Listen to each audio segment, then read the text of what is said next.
Meeting today, we have our forum. And I think Museum, but 100%. Chelsea. Yeah, so I can get everybody's, I didn't bring my gavel, I know my whistle. I need to go in. Okay, but I'd like to welcome you all here. First thing, I hope you enjoyed the new platform that you got to get your information on today. Now we're going to go through our normal procedure of introductions, and I'm going to make it just a little bit different today. I want you to tell me in one sentence, a project that you're working on in preservation that is exciting. Because we need as much excitement in this room as possible. And I'm going to put each one of you on the spot. You should be doing something in the area of preservation. Oh, wow. Yeah. Good morning. My name is Fred Belden, Raleigh. I'm an architect. Exciting preservation project. I would say we are working in the city of Wilmington on a 1940s industrial laundry building that converted into a music hall and food hall. Wow. Space. Okay. David Murstone, Winston-Salem, Historic Preservations.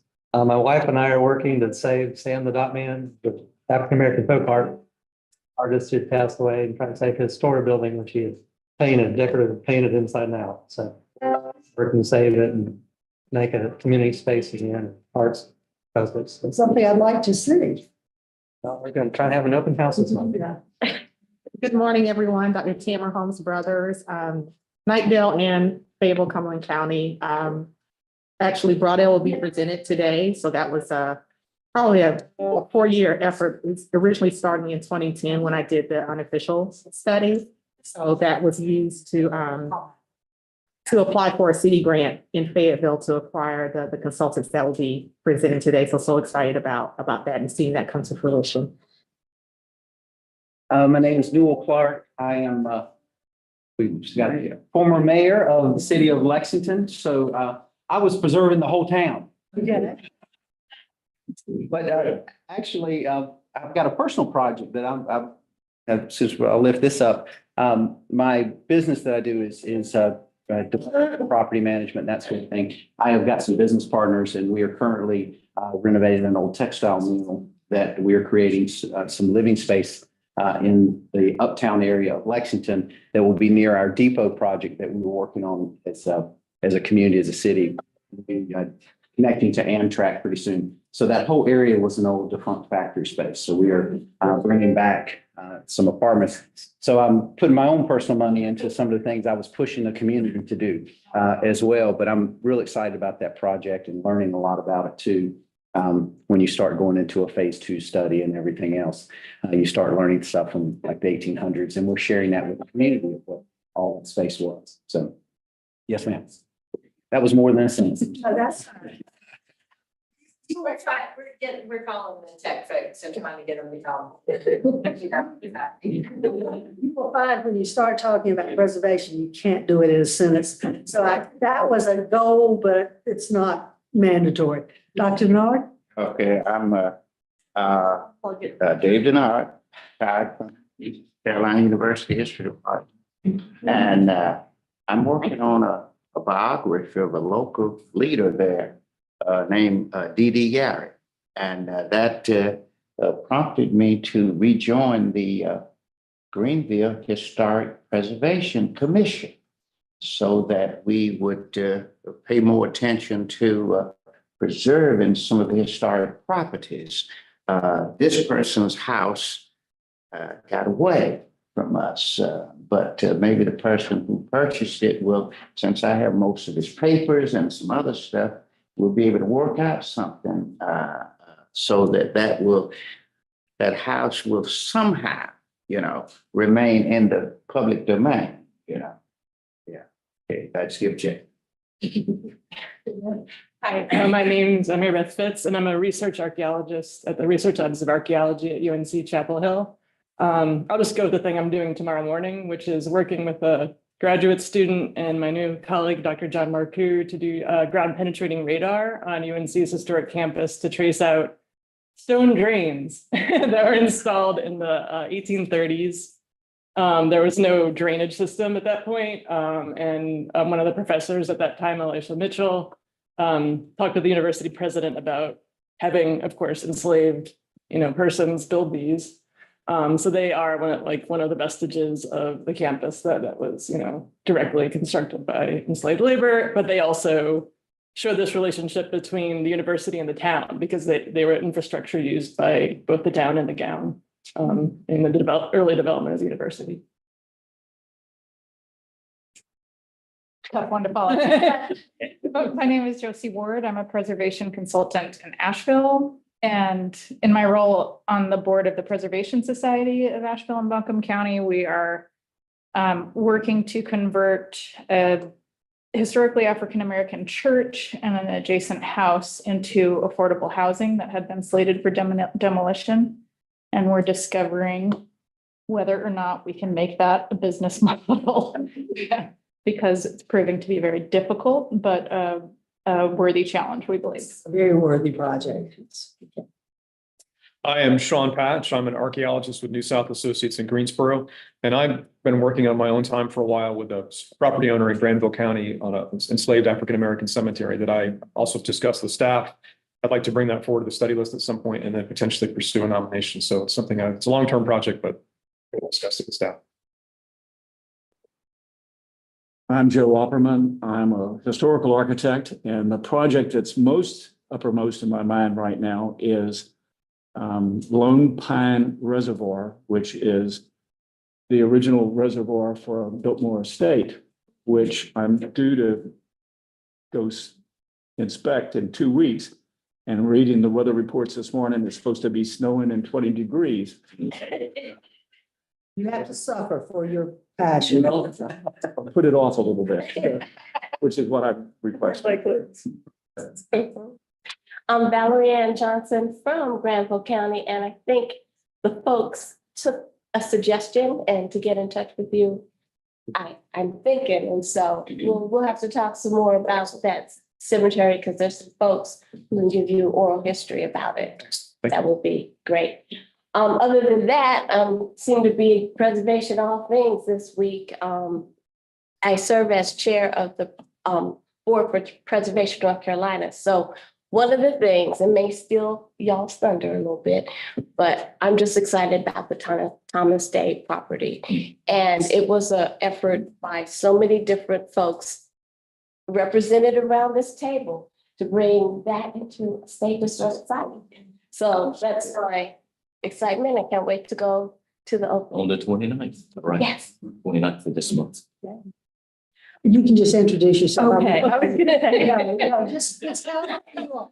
Oh, one more thing. I owe Barbara, saying this out loud, I owe Barbara a letter. Yes, you do. It's on the minutes. You have to get me a letter. Yes. Good morning, everyone. I'm Ramona Bartos. I'm the Deputy State Historic Preservation Officer. I'll just say No. my project though is the statewide preservation plan. Yeah, I'll yeah. tell you about it. Yeah. Dr. Waters. And I'm Darren Waters, Deputy Secretary for Archives and History and State Historic Preservation Officer. My name is Barbara Snowden and I chair this committee. My project that I'm working on now is a 1857 jail that we have saved and gone through the phase one of stabilizing it. And we're now in the process of trying to figure out how we're going to use that building for the public in the area. My personal project is having 6 historic buildings and pay for them on a retired teacher's salary. So that is an ongoing problem. Okay, now I'm just going to ask the people around the room if they'd introduce themselves. Most of you we know, but we want to make sure we put a name with a face. Starting there. Good morning, everybody. I'm Jeff Smith. I'm the National Register Coordinator. Good morning, I'm Lauren Poole. I'm the Historic Preservation Specialist oversees the survey National Register Program in the East. I'm Hannah Beckman Black. I'm the Preservation Specialist based in the Western Regional Office in Nashville. I'm Beth King. I'm the Architectural Surveying Coordinator for the state, and I'm also based in Nashville. I'm Rebecca Spanbauer. I'm an Architectural Survey Specialist, and I'm here in Maryland. Morning, I'm Julie Smith, National Register and Survey Specialist based here in Maryland. Now, Mitch Wiles, I'm head of the Restoration Services branch based here in Raleigh. Sarah Woodard, grant supervisor for the survey and National Register branch here in Raleigh. And Kelly Malloy, I'm an architectural survey specialist working with the Hurricane Grant Program here in Raleigh. And I'm Sharon Hope. I'm here in Raleigh. I'm the National Register Program Assistant. Gail Hallberg, I'm a historic preservation consultant with Commonwealth Preservation Group. I am Lillian Candela. I'm an architect and architectural historian consultant from Kramer Design Group. I'm here today from Detroit, so happy to join. Hi, everyone. My name is James Stevens. I'm the Environmental Review Archivist. I manage the Environmental Review and National Register Library. I'm Emily Miller. I work here in the file room. I'm the file room assistant for the archives and I'm Amanda Langlois and I'm a brand new architectural file room. Just started a week ago. So we're glad to have you.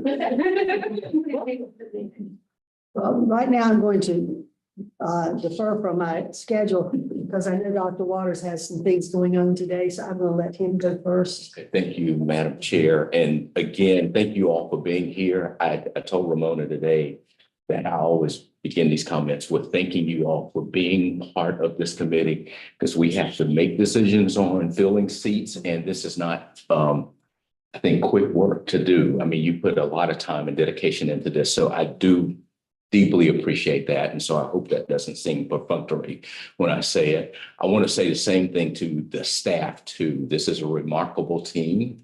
They do a lot of work and get a lot done. I think I'm still amazed at how much they get done. I saw Jeff and a few here late last night after hours trying to get set up. So that is not lost on us. I hope you all realize that, deeply appreciate that work that you all do. There's a lot going on in the Office of Archives and History. Many of you know about America 250 planning. I think we have robust planning going on here as far as the state is concerned. I think Ramona might say something different about our national friends and what they're doing. That's a little, that's a whole nother story there, but we have robust planning going on here. And so I'm proud that, to say that, and Ramona may say more. We're also in the middle of budget planning for the short session of the General Assembly. And I will say again, I want to just recognize Sean Patch. Sean has come in and had a couple of conversations with me and Ramona. And to thank Dr. Denard and also Dr. Valerie Johnson for the work that they're doing as members of the Historical Commission as well to try to raise the visibility of the needs across the Office of Archives and History. And especially for this particular division, the Division of Historic Resources and for SHPO, there are real needs in this particular division. And I'm happy to say that the department recognizes that, and we are advocating for new budget resources for this division in the form of especially hands on deck. We need more people because I think the demands on this team continues to increase. So the governor's budget last year did include new positions for Historic Resources Division for the Office of State Archaeology and for SHPO. It did not make it into the final budget, but we're going back again this time. And so it is high on our list of priorities of what we need. And Sean has talked to us about how he might be able to be an advocate out there for these things. And what we have said is that our strategy has been to, if you're interested, and this is the same with the Historical Commission as well, to provide you with talking points of things that you might be able to talk to those who might have some influence to get these things high. And I also want to recognize I met our chairwoman here for her work as a member of the Historical Commission as well to really push hard for this. I also want to thank Sarah Woodard and the team together for a project that they have brought to us to begin to hopefully digitize the records of the State Historic Preservation Office. We need to do that. I mean, Ramona may say more about that. We've been talking about that. I really believe it's an accessibility issue as well for people. I've had good conversations with the secretary about this. We are putting forward a budget ask for this. It may not be for all of the money, but we've been talking about how we might be able to scale this project. This is something that Sarah brought to our attention, working with Ramona. And so I'm happy to say that we are having real conversations about this with the secretary, and we are going to make a budget ask for money to actually begin that project. Ramona and I will be traveling to Washington. I think last year we said during Preservation Advocacy Week that we, on one day, we walked 7 miles, I Yes. think, in just one day. So I'm getting my walking shoes together to do that again. We will be doing that the first weekend in March. So that is coming up, just to let you know that. I think that's just about all I have this to go around. And again, thank you all for your commitment to this work. I really do appreciate it. And I hope that that is not missed and it doesn't seem perfunctory when I say that. But thank you all so much. You're welcome. Thank you. Ramona? All right, thank you very much. And I'll use that as a segue to just elaborate on a few things. But first of all, I'd like to welcome, we have 2 new members of the committee, and Dr. Mary Beth Fitz, who we know very well. She was formerly with the Office of State Archaeology in her career path, and also Mayor Clark has joined us, also a member of the statewide historical commission. So we're very appreciative of all of you, but especially new members who have stepped up to participate and give us the advice we need. I also want to echo Dr. Waters' thanks. The fruits of the labor of our team is what's before you to review, and all of our consultant partners as well, and our constituents. This is a very grassroots oriented system that we have here. And again, I just want to thank all of you, to acknowledge our staff, because none of this would have come to fruition without their hard work. And they do work hard, I can tell you, through sickness and all of that as well. I also want to welcome Dave Stevens, you had introduced, as well as Amanda Langholz, and they have just recently joined us just since the beginning of the year. So we're thrilled to have them as part of our team as well. The digitization project, if you haven't been in the basement, those are all our almost 150,000 individual files about historic places in North Carolina, and they have not been digitized. And so it is an accessibility issue. It's also, frankly, we need the backup. And also we want to be in the vanguard of states that have those available online, that anybody anywhere can look at those and use those. And we'll still be able to do all of what we need to do. The budget ask is for 4 positions. We'll see how that plays out. One is an environmental review branch. We have a tremendous demand for that work. A restoration specialist as well, and then Office of State Archaeology, a person to help Emily McDowell, who's our lab supervisor, with our NAGPRA fulfillment. And also an archaeological technician to help with the cemetery program. I tell you, that is unbelievable, the constituent demand, which is very heartening to see. Real quickly, I just want to flag for you, everyone here received an invitation to our listening sessions for our statewide preservation plan. We very much would like you to join in with your regional colleagues and partners in preservation. We've done a survey that's still out there. If you haven't taken that, we can get that to you as well. And so then next month, we're going to start looking at results of what we have heard as feedback and start developing that plan, which will then go to the Historical Commission for your benefit and your approval ultimately, and then to the Park Service. So that's a big lift we're doing right now. And Christy Brantley is listening in. She's our local government coordinator. She and I are the tag team for that. I'm very appreciative of her work.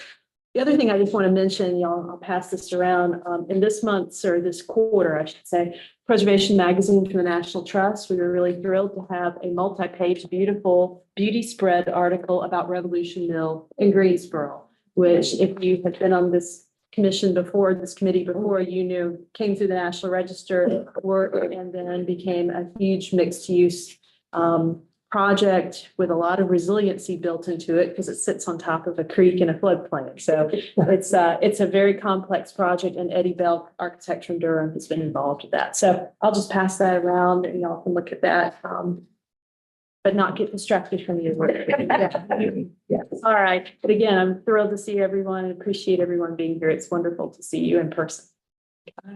Chair? All right. My next question, is there any conflict of interest that needs to be stated at this time? On any of the projects that we're going to be looking at today? Hearing none, we'll go on to the minutes. Are there any corrections? Minutes? Do I have a motion to approve them? I move approval. Is there a second? Second. All in favor, say aye. Aye. They approved. Okay. Madam Chair, if folks could, even though we're recording this, if folks could identify themselves, Okay. make a motion, that would be very helpful for our scribe and our minutes preparation. in the future. Thank you. Thank you. All right, we're now ready to start looking at National Register properties, but I have one personal thing that I need to say. If any of you received an email from me yesterday, please delete that. I got hacked, and they seem to have concentrated the hacks on the people who work for the Department of Archives and History, because I got Parker called me first, and then Ainsley called me, and I've had 2 or 3 people this morning said, "Did you send me an email yesterday?" So they may have gotten your name from this committee, so please. Madam Chair, we might let our IT folks know that. Yes, I think Parker did. I do not know that, but I'll check before I leave. All right. Betty? Thank you all for being here this morning. We will kick it off with the Samuel and Jesse Childs House located in Henderson County. It's a little bit of a shift. There we go. All right. Henderson County, of course, is in the southwestern part of the state. And the house itself is just west of the core of Hendersonville. Samuel Childs was born in Boston, Massachusetts in 1874, and by 1920, he lived in Pennsylvania with his wife, Jessie, and their 3 sons. Sometime after 1920, the Childs family began splitting time between St. Petersburg, Florida, and Henderson County. In 1922, Samuel Childs purchased approximately 21 acres in Henderson County. It was the first of several purchases. And it's here that he commissioned this home, and he developed Brightwater Farm and Brightwater Resort. Well, the farm was located on land to the south of the Child's house. The farm was a family affair, with his children undertaking most of the farming operations and management, while Samuel focused on real estate development in the Brightwater Summer Resort. The resort development, highlighted here in green, is the study listed area with the pin in the individual house. Spread out to the north across Brevard Road. The farm to the south of the house, you can see the streets behind the house, is now partially developed and still partially farmed. In the resort development, most of the individual cottages are extant and part of this study listed district. As I give you some background about the Childs family and their Brightwater projects, I'll move around the exterior of the house and through the interior. Childs was one of many Henderson County developers with Florida connections who lived at least part-time in Henderson County and developed residential retreats for Floridians seeking relief from the Sunshine State's summers. Brightwater Resort initially included only individual cottages executed in rustic designs, but Childs added a lodge, dining hall, guest house, and communal recreation areas like tennis courts, lawn bowling, and a game room, all before World War II. Brightwater Farm supplied the dining hall with eggs, produce, and meat. By 1940, Childs by this point had the 3 sons plus a daughter.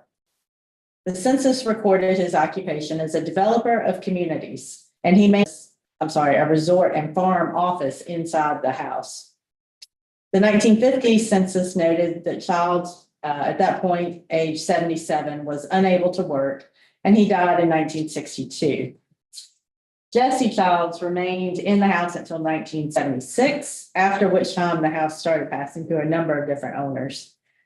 The Samuel and Jesse Childs house is an example of craftsman design. And this is, this front corner was his office space. You can see the little side door entrance into that.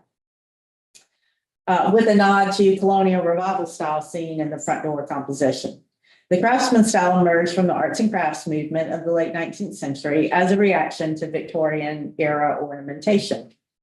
The Child's House is a regionally specific interpretation of the Craftsman style, and it draws from naturalistic or organic architecture that blended well into the surrounding mountain landscape.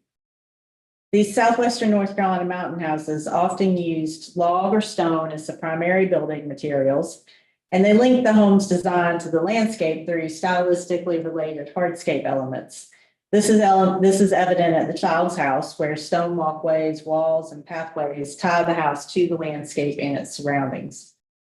The home's builders were local men who worked throughout Hendersonville and within the Brightwaters Resort. They teamed up on projects, but also worked separately with other builders and craftsmen on various projects. Irvin Anders was the builder. He was again a Hendersonville native. And in 1922, he had joined up with two other men to form a real estate company. Anders worked in both real estate and as a contractor throughout the mid-20th century. The stonemason was named Lee Dwight Wright, also a Hendersonville native. Wright's father and brothers were also masons who worked in the region. The three oldest of the Wright sons, so Lee Wright's older brothers, are responsible for the extensive stonework on the campus of Brevard College. Anders and Wright both died in the 1980s, and several of their houses are extant. The Samuel James and Jesse McCune Child's House embodies the characteristics of the locally significant architectural history of 1920s residential design in Henderson County. The house is recommended for listing in the register under criterion C in the area of architecture, with a period of significance limited to the year of construction, 1923. Any questions?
And then restroom facilities, and then of course the windows on the north and south elevations.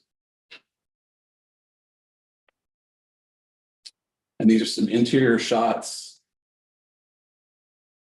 But the daylight is ample, to say the least.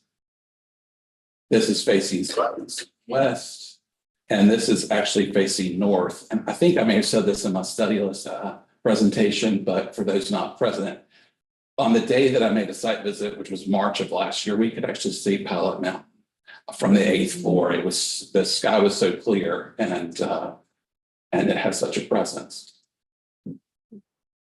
So this is the 8th floor, which is where the executives would have had their offices. There are more fixed partitions in place, but again, restrooms, stairwells, elevators. This set of double wood doors is located here. This goes into a former meeting space. But again, these are office spaces.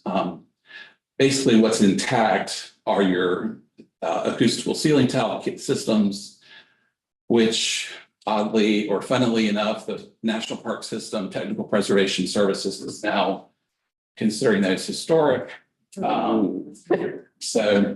Anyway, and then, the basic partition walls are drywall, no plaster was involved, but these are the elevators.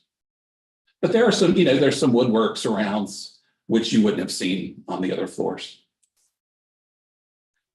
So that's the end of my presentation. One Plaza Center is recommended for the National Register of Historic Places under criteria A and C for community planning and development in the form of urban renewal and architecture, respectively. The period of significance begins in 1970 and goes through 1974, which encompasses the building's period of development, construction, and opening. Consultation with the state's Office of State Archaeology did not recommend archaeological potential. Yes. I have a question, which may be for you or maybe for Kayla, but I wouldn't have described this building as brutalist. And I wondered if that was a style designation that came from Peace Jr. himself, or the tapered pilotis and the just general refinement look more straight modernist to me. It's a query. I guess I'm still learning the style, quite honestly. So the more I see of it, I mean, this was kind of a forerunner in High Point's landscapes as far as modern architecture goes. I guess I see brutalist as just being very pared down, but and it's got the aggregate panels, which are usually in place for brutalist style architecture, if not just large slabs of concrete. I mean, I'm certainly flexible. We'll see ultimately what the Park Service has to say, but duly noted, Josie, thank you. Just add, I think I kind of agree, there's like a mix of blend and style going on, so looking like materiality, sort of like massive create.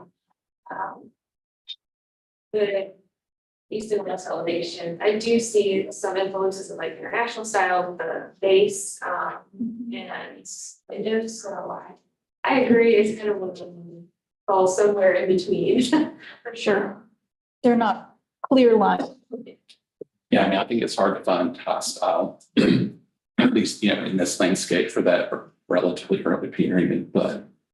I will say when we resurveyed downtown Greensboro, maybe 4 years ago, that we did like a lot of the buildings that had aged in or were aging in, like that of like a late corporate version of international and brutalist elements. So I think there's a lot of precedent in the region and in the state for those two things, like people just not liking brutalist enough to stick to it. And so making it a little more palatable to everyone else by that late, inexpensive version of the international style. I think one of the more unique aspects of the design board on the entrance, you could kind of see there was, I don't know, I'll use the word pylon for lack of a better word, but just a vertical support where they were 90 degrees flush with the exterior, but then on the interior, they were angled or canted. So some visual interest is certainly there. But again, I think it would just, ornamentation was just not, I guess the lack thereof was maybe what made it, what it was. But I think there's still a lot we need to learn about that particular niche of modern architecture. Sure. Thanks. Jeff, I'd like a comment if you don't mind. I find it just for me ironic that a building that was built as a result of urban renewal, we got urban renewal funding. And as a result of urban renewal, we have the National Historic Preservation Act and the National Register. And yet here we are 50 years later commemorating a building that wouldn't be there were it not for urban renewal. So I don't have an argument. There's anything wrong with that. but Didn't look like Blake. No, so, Think of it as a tombstone. Only a comment, yeah, only a comment. I get it. Other comments? Yeah. Thank you, Mr. Smith. you're welcome.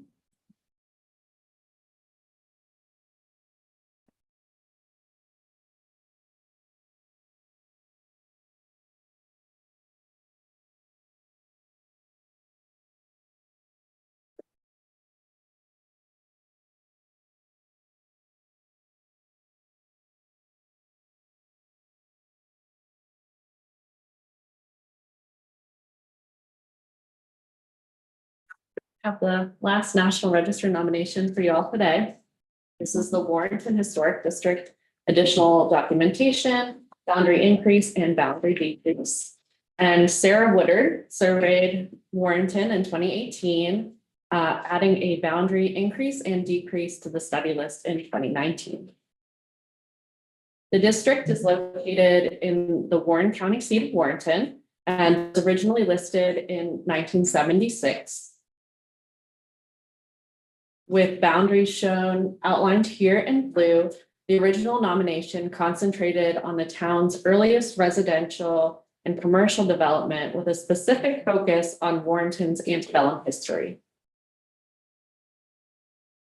This is the original National Register boundary map. So the boundaries of the town are shown kind of in this more straight line on the outer edge of the map. And then the National Register boundaries are this dotted kind of line around here. The National Register boundary was primarily limited to resources within the town boundary at the time. So areas like the Hill, which was a neighborhood along Franklin Street, which is right here, and then extending west off the map, traditionally associated with Warrenton's African-American community, were not included at the time. Warrenton was established in 1779 as the county seat and became the economic, governmental, educational, and social center of an agricultural region dependent on tobacco and cotton markets. The district was listed with significance under criterion A in the areas of commerce, education, politics and government, law, and social history. It was also listed under criterion C for architecture due to the exceptional quality and variety of architectural styles spanning from the late 1700s to the early 1900s. The town is particularly notable for its collection of Greek Revival and Italianate buildings by locally prominent antebellum architect and builder Jacob Holt. The boundaries contain one individually listed property, the Coleman White House, which was listed in 1973, significant at the state level for architecture. And though the 1976 nomination form included landscape architecture and religion as areas of significance and indicated that the district was significant at the statewide level, there was no supporting information or context provided in the nomination to support these claims. The original period of significance was not clearly defined, but presumably begins circa 1783 with the construction of the Peter Davis store, the oldest extant building in the district, and ends in 1926 based on the 50-year age evaluation. However, the town continued to grow and develop into the mid-20th century, both inside and outside of the district boundaries. This nomination provides additional documentation to update the 1976 district, a boundary increase in 5 areas shown on the map here in green to include early to mid-20th century buildings and historically African-American resources. It also includes 4 boundary decrease areas shown in red to remove vacant lots and a few later buildings. The newly proposed boundaries and added context more accurately reflect the full scope of 20th century building trends, as well as the contributions of Warrenton's African-American residents to the continued growth during that time. The additional documentation provides context in the areas of African American ethnic heritage and social history. Warrenton's early prosperity relied on slavery, and prior to the Civil War, the population of enslaved African Americans outnumbered the white population in the county. Following emancipation, neighborhoods developed around newly constructed Black churches and schools and continued to grow into the mid-20th century. African Americans in the county organized civil rights demonstrations in Warrenton, boycotting schools and businesses in the 1960s. Schools were ordered to integrate in 1969, but continued racial discrimination caused further conflict in the 1970 to 71 school year. The revised period of significance for the additional documentation extends to 1971 to encompass those events. The additional documentation also provides historic background and context to support continued significance in the areas of architecture and commerce through 1971. Warrenton's downtown expanded and remained a significant center of commerce for the county during that period. The original nomination gave thorough context for the Georgian, Federal, Greek Revival, and Italianate styles, but the additional documentation provides more thorough context for other styles in the district, including Gothic Revival, Queen Anne, Classical Revival, Colonial Revival, Craftsman, Period Cottages, Minimal Traditional, Ranch, and Modernist styles, as well as early and mid 20th century vernacular commercial and residential buildings. The additional documentation serves to correct the original nomination by removing the statewide level of significance for the district and removes landscape architecture and religion as areas of significance. However, due to the statewide significance claim of the Coleman White House, statewide significance remains checked on the form. The additional nomination includes an inventory with detailed property descriptions, revised contributing and non-contributing statuses, and accounts for any new builds or demolitions since the 1976 nomination. The revised resource count for the additional documentation includes 237 primary contributing resources and 39 primary non-contributing resources. The boundary increase includes an inventory for 141 primary contributing resources and 22 primary non-contributing resources. Buildings in the boundary increase illustrate the continued evolution of Warrenton through the mid-20th century and share history and significance with the existing district in the areas of architecture, African American ethnic heritage, education, and social history. Boundary increase areas feature a narrower range of styles, including colonial revival, craftsman, period cottages, minimal traditional, and ranch. And the period of significance extends from circa 1890, the beginning of concentrated development in the boundary increase, to 1969, corresponding to school desegregation. Looking at each increase area, the largest area is Area A, which includes planned early to mid 20th century residential development to the north and historically African American resources along West Franklin Street. It includes Hawkins Elementary School, which opened in 1911 and followed by the 1925 Rosenwald-funded J.R. Hawkins High School. The school taught Black students K through 12, and the complex continued to grow into the 1960s, adding a teacher's home, new classroom buildings, vocational buildings, and a gymnasium. And while the high school building is no longer extant, several of the classroom buildings remain to convey that educational significance. Area A also includes the only individually listed property in the boundary increase, the Sledge Haley House, listed in 1980. It's locally significant under criterion A for African American ethnic heritage, as the home of Paul Haley, a prominent local educator and leader of Warrenton's Black community. And it's also listed under criterion C for architecture. Area B encompasses early to mid 20th century homes.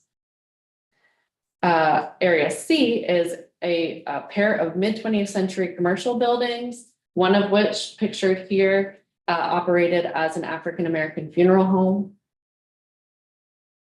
Area D includes houses dating from the late 19th to mid 20th centuries. And Area E includes 5 mid 20th century houses. This document also includes 4 boundary decrease areas. Area A removes vacant land due to demolitions, as well as 3 historic structures that are now unfortunately separated by vacant land. Areas B and D remove vacant land, while Area C removes vacant land and incompatible later development. Buildings that remain outside of the boundaries were not included because they were constructed later than the historic period. They were separated from the contiguous district by large vacant lots or were highly altered. Overall, resources in the original boundary and the increase areas have very good historic integrity. So here is a summary slide of each action, and I know there's a lot going on. So if you have any questions, I'm here to answer. Questions? I'm glad. I was, the statewide or not was confusing in how it's described. So the check is simply a technical thing that there's one resource Yes, that makes it all statewide. because there is one previously listed resource that is of statewide significance, the form needs to have the check for statewide significance. But it also has a check for local significance because the district as a whole is locally significant. That wasn't totally clear. So Okay. maybe needs to be. Okay, we'll double check that on the form and make sure Just that No, I is mean, just in the description, it wasn't. right. It says, oh, we're eliminating that, but then it's still checked. Okay, I will, Property, it's just. yes. Yeah, I will be sure that that is clear in the description. Yeah, I don't know. Yeah. Thank you. And I have a broad question for you. Okay. In terms of the historical significance of this boundary increase and what it does in terms of addressing the lack of visibility of African American architectural history in these areas. Okay, and I guess Ramona could chime in on this too, because I came in when we were discussing infield, and the question was raised that, Enfield had a relatively large African-American population.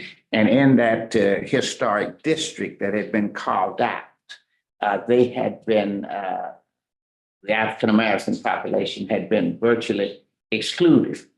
And, one of the residents called in to, did write a response to that. And I wonder if this is something that could be used, this boundary increase, as a corrective for a place such as Enfield. I'm gonna bring Sarah in the conversation too, because Sarah's familiar with both Warrenton and Enfield. And I'm thinking part of what was working here was connectivity in terms of what could be connected to sort of the main frame, so to speak, of what was already identified. But Sarah, do you want to talk about an Enfield? We don't have before us today, as we know, but.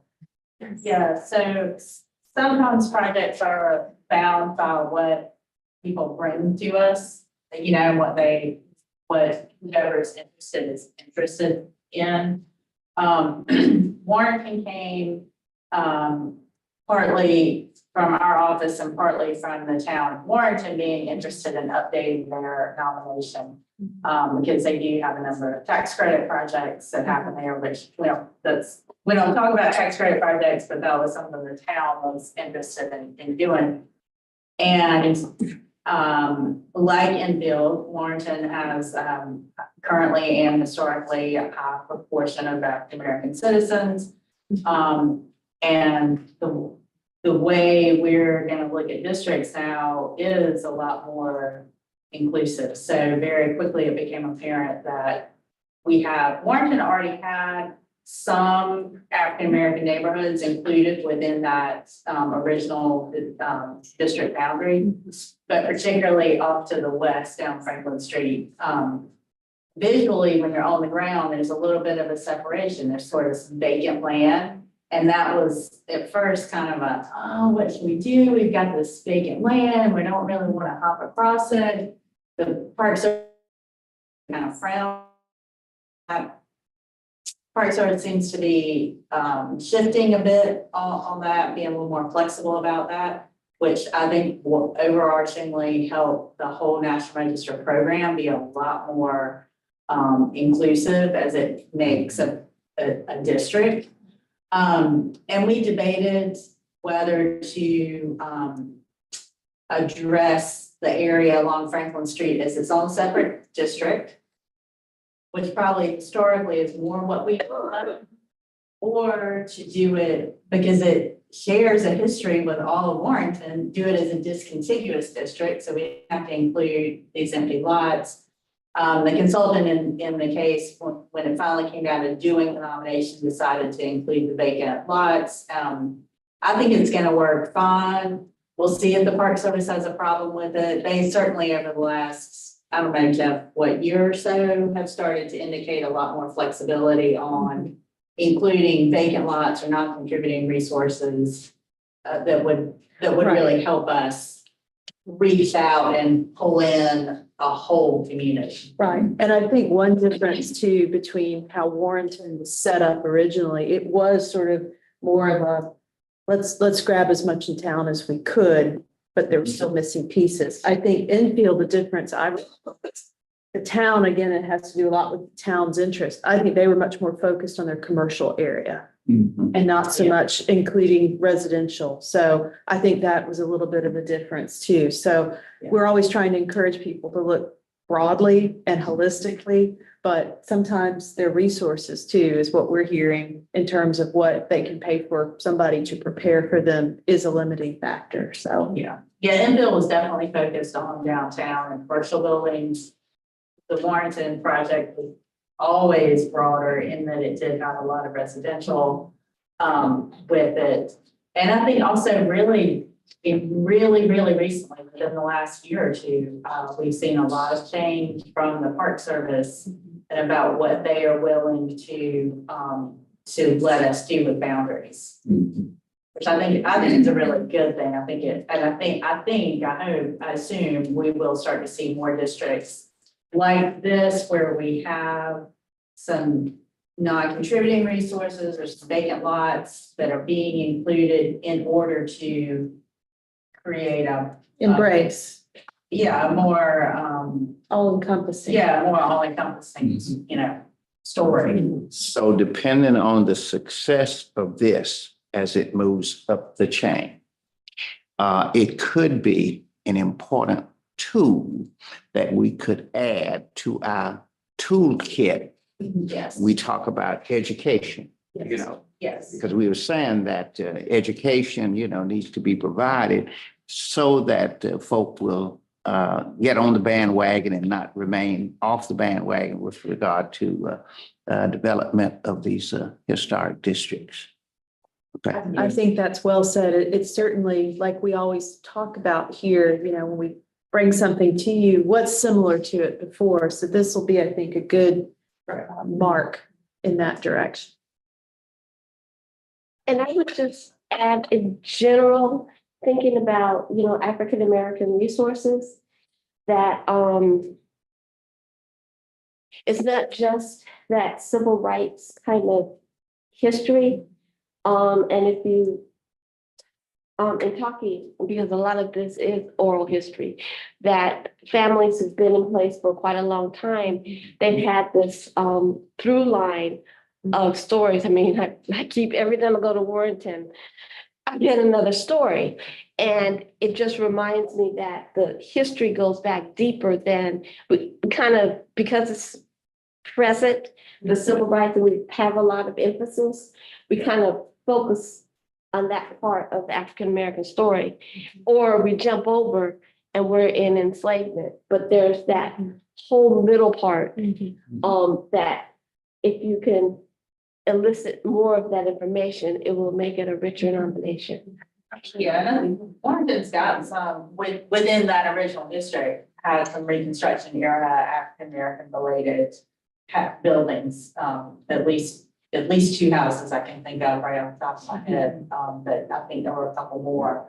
And then the history of their fire department is really, Warrenton's a great, it's a great place, so. And talk to the quilter from Battalion. So that would, if I can add to, highlight what Dr. Johnson is saying, I mean, that would be something important to think about in the education process, because we have that chronology with regard to history. We talk about slavery, and then we jump way to civil rights movement, as if those folk just disappeared, during the other years. And we want to say that, well, I was here, all during this period, So don't just bring me in when Rosa Parks, takes a seat on the desegregation of schools and all of that. But what about the progressive era, the early 1900s and all of that? So, yeah, that's what.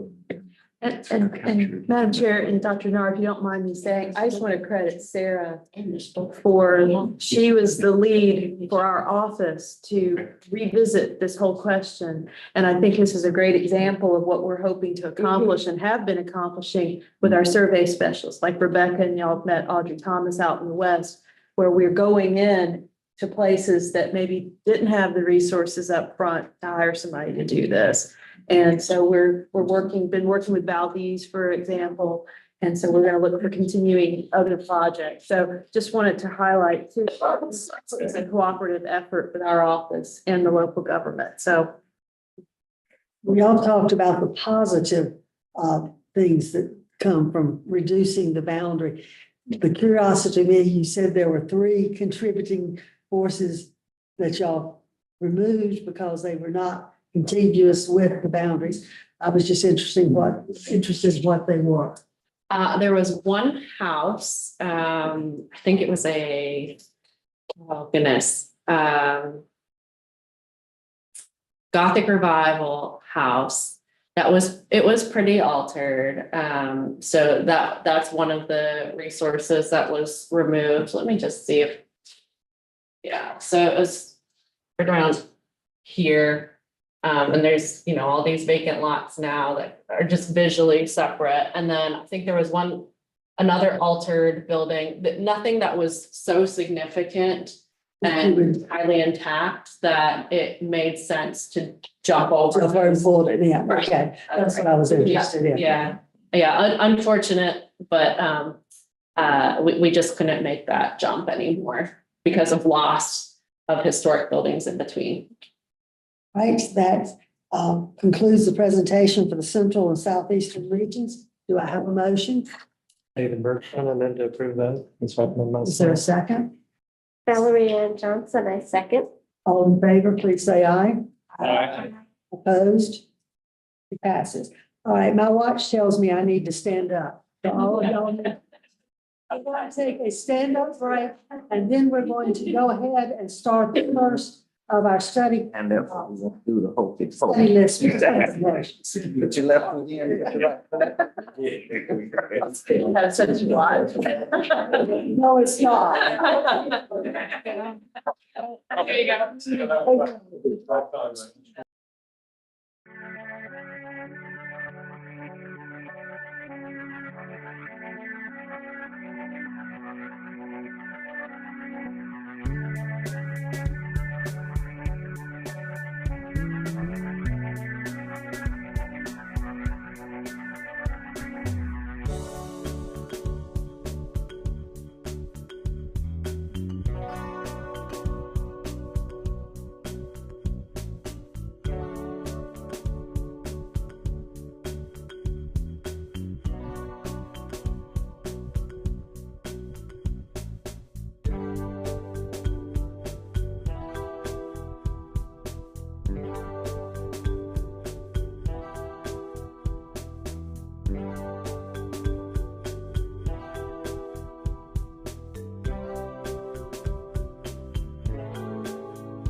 If you wouldn't mind introducing yourself, Yeah, sure.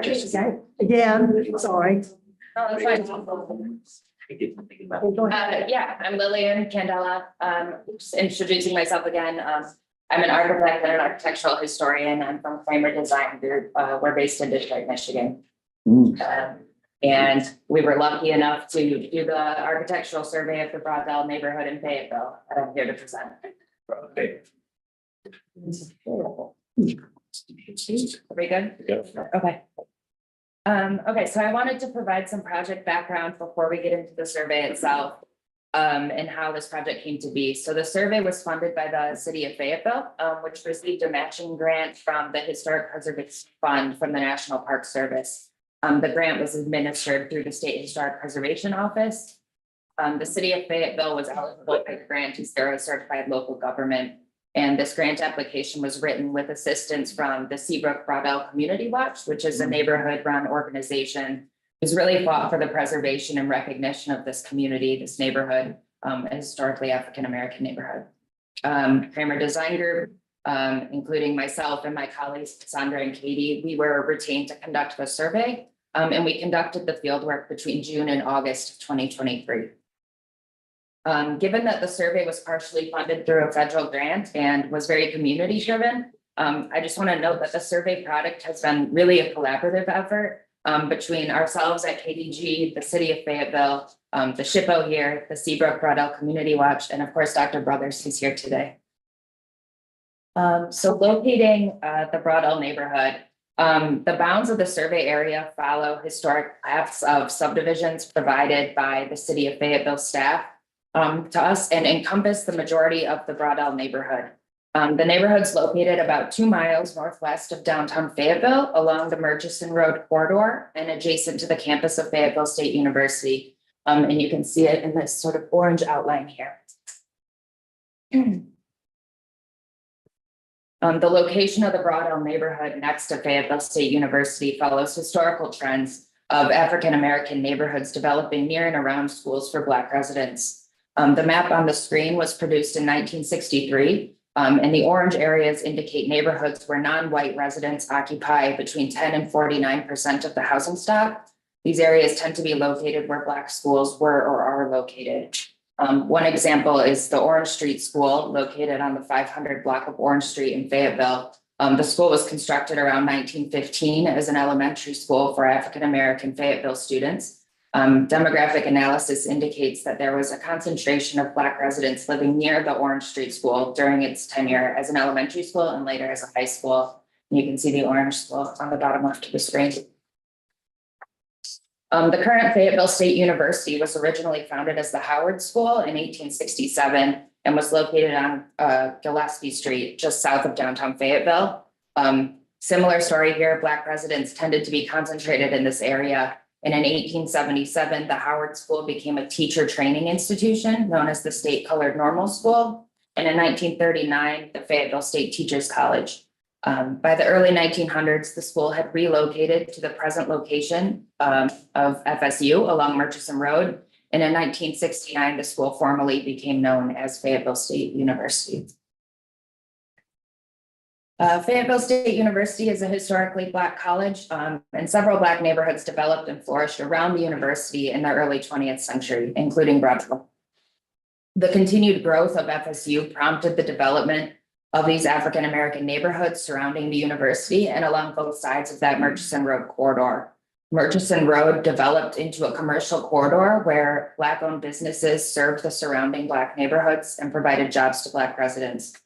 Neighborhoods for Black residents platted in the 1950s were adjacent to established earlier Black neighborhoods branching off of these residential areas, including neighborhoods such as College Heights, which was platted in 1922, and a small residential area to the east of FSU's campus. This development pattern is typical of the expansion of African-American neighborhoods in southern cities in the mid-20th century. The first Black residential area to be platted adjacent to FSU, as I mentioned, is College Heights. And then later developments of Seabrook Hills and Broadell, both developed in the mid-20th century, can be considered extensions of that settlement in the College Heights area. Another primary driver for the development of the Broad Elm neighborhood was the continued growth of Fort Liberty, formerly known as Fort Bragg, and located just northwest of downtown Fayetteville. Fort Liberty was established as Camp Bragg in 1918 towards the end of World War I. And after the conclusion of World War I, the development of the fort turned the area into a training and weapons testing center. And during World War II and the Korean War, thousands of troops were located at the base, tremendously affecting the growth of Fayetteville in terms of housing, community development, and population. There was an acute shortage of housing for troops at the base during and post-World War II, particularly for African-American troops. Often Black military men arrived at Fort Liberty with no available quarters and were thus obligated to live in tents or to construct their own separate barracks. To lessen this housing shortage, public housing projects were constructed in Fayetteville, and subdivision development increased dramatically, peaking between 1940 and 49. At this time, Black service members stationed or employed at Fort Liberty made their homes in existing Black neighborhoods or newly constructed housing complexes and newly developed neighborhoods, including Broad Elm. The Broad Elm neighborhood is the earliest of the mid-20th century neighborhoods to be platted along Murchison Road near FSU and College Heights. The first subdivision in Broad Elm was platted in 1952 and was named Holly Springs Part 1, but some of the houses predate the subdivision and were constructed circa 1950. The land that would become this Broad Elm neighborhood has been held by the Broadfoot family since the mid-19th century. Members of the Broadfoot family have resided in Fayetteville since the early 19th century, and the Broadfoot family property was known as Holly Springs Farm, which in the first half of the 20th century was a dairy farm, hence the plat names Holly Springs. The Broad Elm neighborhood was established in several phases. The initial phase began in 1952 with the platting of the first Holly Springs subdivision. Broad Elm Homes work continued through 1965 when the final Holly Springs subdivision, Holly Springs Part 10, was platted. Broad Elm Homes platted a total of 10 subdivisions in the neighborhood between 52 and 65, and houses within the subdivisions dated from 1950 to around 1970. Residents interviewed in 2023 remembered when areas of the neighborhood were not yet platted and did not contain streets or houses. And here you can just see the growth of the neighborhood in that decade between 1959 and 1969. Broad Elm Homes Incorporated was the local company responsible for the neighborhood's development. They were incorporated in February of 1952, and the company was owned by local white residents Charles Broadfoot Jr., and Charles Cogdell. The name Broadell is an amalgamation of the Broadfoot and Cogdell surnames. Broad Elm Homes was one of a handful of local development companies that advertised specifically to the African-American community. Another local company involved in Black home ownership was G. Blackwell Real Estate, also advertised in the 1960 city directory. You can see snippets from that on the screen. Blackwell Real Estate differed from Broad Elm Homes in that it was operated by Gloria Blackwell, an entrepreneurial Black woman who worked as a licensed real estate broker with an office on Hillsborough Street and at 1409 Murchison Road in the College Heights neighborhood. Gloria not only worked in real estate through her companies G. Blackwell Real Estate and Cross Creek Realty, but also helped establish one of Fayetteville's Black-owned banks and was deeply involved with the African-American business community in Fayetteville. The Broad Elm Homes office was located in the Broad Elm neighborhood itself, which we found very interesting, and is still standing at 772 Topeka Street. You can see it here. It was at this location that prospective property owners would go to select their lot, their house plan, and interior finishes. The property retains painted signage reading Broad Elm Homes and Cogdell and Broadfoot Rentals to this day, and is actually currently owned by the son of Charles Cogdell, Charles Cogdell IV. The houses constructed by Broad Elm Homes Incorporated in the 50s and 60s tend to be brick or aluminum tinted ranches. Some of them do have some contemporary style influence, including roof overhangs, recessed entrances, and carports. The majority of houses in the neighborhood were selected from a series of stock plans provided by Broad Elm Homes, but some were custom designed. Even the stock plans allowed for some level of customization though.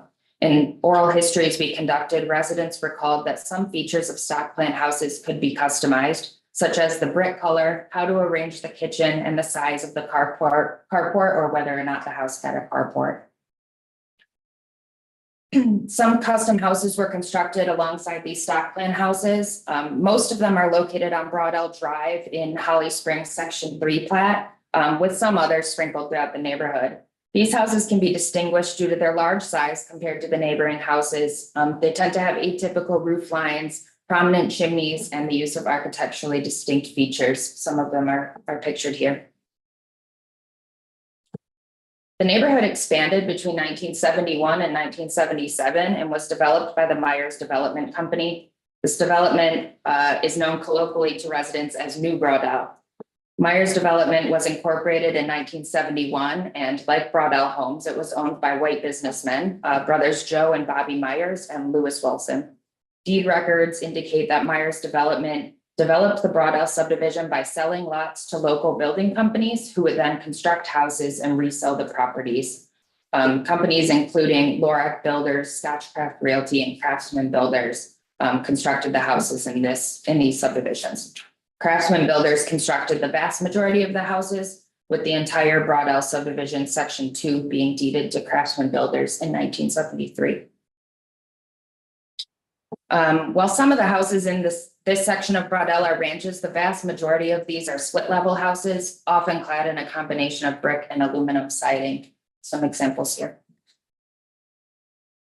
So in terms of survey extents, it included both the Broadell Homes Inc. and the Myers Development developed plats and consisted of 533 total lots. The survey area was roughly bounded by Cross Creek and Topeka Street to the north, Cross Creek to the east, Cascade Street and Marion-Court to the south, and Seabrook Road to the west. Properties were documented using a survey file for each plat of subdivision within the survey bounds. And just to point out that Myers Development Company extension is really this area here, and the remainder is Broadell Homes Incorporated development. I want to speak to community engagement because that was a really big part of our survey. In addition to fieldwork and archival research, our team learned a tremendous amount about the neighborhood through oral history interviews. The Seabrook Broadell Community Watch assisted us in setting up an oral history event in August of 2023, and our team was able to interview a large number of longtime residents in the neighborhood. It was through these interviews that we really understood the pride that Broadell residents have in their community. The neighborhood was decidedly middle class in an area that a lot of people strove to live in. Being adjacent to the Murchison Road corridor, the neighborhood was a space where Black people felt comfortable and had access to businesses, churches, schools, and community. Neighborhood residents were often educators at the local schools, professors or administrative professionals at FSU, business owners, or served in the military. One of our oral history interviewees recalled how her father and his friends, all members of the 82nd Airborne Division, all purchased houses near each other in Broadell. She just thought was really amazing. And here's some photos for that event. It was really a wonderful day. So with that, I'm going to present the Broadell Residential District for the study list. As a result of the survey, our team is recommending that the full extent of the survey area appears to be eligible as a historic district at the local level of significance. The proposed Broadell Residential District appears to be eligible under criterion C for architecture, criterion A for community planning and development, ethnic heritage, and education. The proposed period of significance is 1950 to 1978, beginning with the construction of the first houses in Holly Springs Part 1 and ending with the date of the last house constructed during the period of active development. Criteria consideration G does not need to be employed for the houses dating to the late 1970s because the majority of the houses in the proposed district are over 50 years old, and the proposed period of significance has a defined beginning and end based on the discrete period of time in which the subdivisions that comprise the neighborhood were under development. The proposed district contains mostly single-family houses, also includes 1 apartment building, 2 schools, and 1 church. We've determined that the proposed district includes 517 buildings that appear to contribute to the potential significance and 11 buildings that appear to be non-contributing. We really think this is a testament to the high level of integrity in this neighborhood. Additionally, only 5 lots in the neighborhood were left undeveloped. As described earlier, the single-family resources are a combination of ranches and split-level houses. Some houses are contemporary in style with the asymmetrical gabled roofs, overhanging eaves, exposed roof beams. These three over here, we think illustrate those contemporary influences that you see in the neighborhood. Overall, these houses have a high degree of integrity and there's, limited alterations that we saw. This is the one apartment building in the neighborhood. It's located at 1901 Seabrook Road. The building is in the modern style and is 2 stories with side gabled roof. Features steel casement windows, appears to contain 8 units. It was developed contemporaneously with the rest of the neighborhood, which is why we included it in the district. This is the church in the neighborhood, College Heights Presbyterian Church, also on Seabrook Road. It was established in 1955 and became Fayetteville's first Presbyterian church with a predominantly African-American congregation. The church building was constructed in September of 1955, and a new sanctuary, the second building on the site, was constructed in 1964. The original building is modern in style, while the 1964 sanctuary on the left there does have some contemporary style elements to it, including that glazing on the primary facade. Many Braudel residents attended this church, and its location within the neighborhood definitely contributed and fostered to that sense of community. E.E. Smith High School on Seabrook Road is really at the center of the neighborhood. And many people in the oral histories considered it the centerpiece of the neighborhood, both literally due to its location and figuratively. The school body, originally physically located at the historic Orange Street School, moved to this location in 1954. The school was the primary high school for residents of the Braudel neighborhood and was the only public high school for Black children in the city of Fayetteville prior to the desegregation of public schools in the 1960s. Many of the educators and administrators at E.E. Smith lived in Braudel. Longtime Braudel resident Elaine Waters described in an oral history interview how your teachers were involved in your life and the parents were involved in the life of the school. The school figures prominently in residents' memories and lives as generations of the neighborhood attended or worked at this school. The south half of the building contains the original portion of the school, completed in 1955, and between 87 and 99, an addition was constructed on the north end of the buildings. It's clad in brick and has a flat roof with aluminum windows. Here's an aerial of E.E. Smith just to sort of show the scale of the school. The other school in the proposed district is Ferguson Easley Elementary School, also on Seabrook Road, sort of across from E.E. Smith. It was originally named number 12 Elementary School when it was constructed in 1959. It was the primary elementary school to Braudel residents, and it was originally constructed as an African-American elementary school. Neighborhood children either attended Ferguson Easley or the Newbold Training School, which was a teacher's training school associated with FSU, no longer extant. Similar to E.E. Smith, many of the educators at the school also lived in the Braudel neighborhood itself. The school is constructed in the modern style and consists of several large single-story buildings connected by breezeways. The roof is a combination of flat and sawtooth, and the northernmost building has this bonnet-like roof you can see on the right there, with wide eaves. The building appears to retain a high level of integrity. Ferguson Easley Elementary School was placed on the study list in 2009 at the conclusion of the Fayetteville Modern Architecture Survey, and also appears to contribute to the potential significance of the Braudel Historic District. Through archival research and windshield survey, we did do some comparative analysis of other African-American neighborhoods in Fayetteville of the same age and having similar development history. This includes Eccles Park, Seabrook Hills, and Savoy Heights. I know I spoke about College Heights a bit earlier in the presentation. While it does predate Braudel, and Braudel can sort of be an extension of College Heights has a very different developmental history, and much of that neighborhood has been lost as FSU's campus has expanded. This comparative analysis highlights the importance of Braudel in the history of Fayetteville's African-American communities. Braudel is one of the earliest mid-20th century neighborhoods purpose developed for Black residents in Fayetteville. Other neighborhoods, such as Savoy Heights, Eccles Park, and Seabrook Hills, were not platted and houses not constructed until the earliest houses in Braudel were already completed. Braudel is also the largest mid-20th century African-American neighborhood in Fayetteville, geographically and in terms of number of houses. Further, with E.E. Smith High School nestled in the center of the neighborhood, Black children from these other neighborhoods often were educated in Braudel. Braudel can be considered a true centerpiece of Fayetteville's African-American community. So with that, that concludes my overview of the architectural survey of the Braudel neighborhood and my presentation of the proposed district for the study list. Again, I just want to thank the SHPO, the city of Fayetteville, and the residents of the Braudel neighborhood. They've been so helpful. This is KDG's first project in North Carolina, and it's been a really great experience. So happy to answer any questions. Any questions? Well, I have one just for a personal question.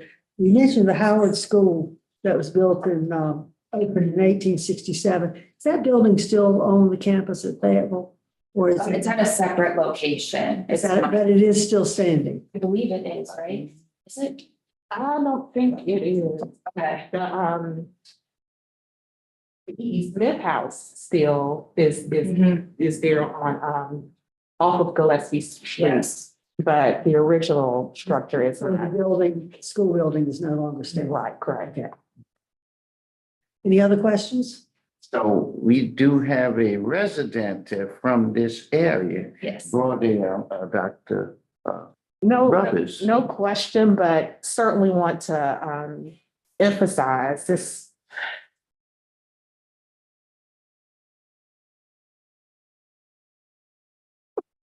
The passion project for me. And a family project for me. I am a product of that community. I attended both schools.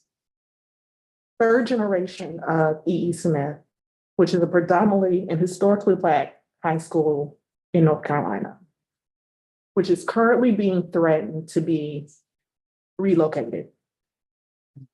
We had this initial conversation of education to cultural communities, specifically around historically Black colleges and universities, because of the work that had been done in Charlotte around Johnson C. Smith.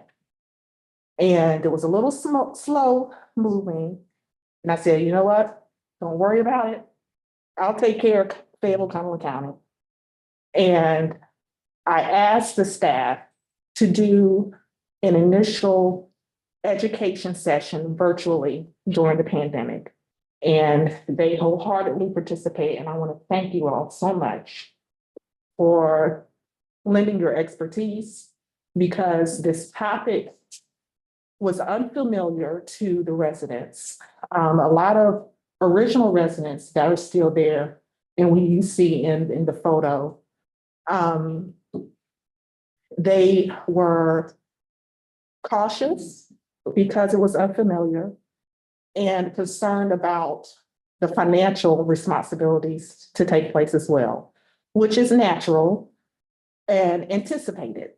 But I think in this work, we have to work with anticipation and communicating with authenticity and complete transparency. And the community, they were 110% on board.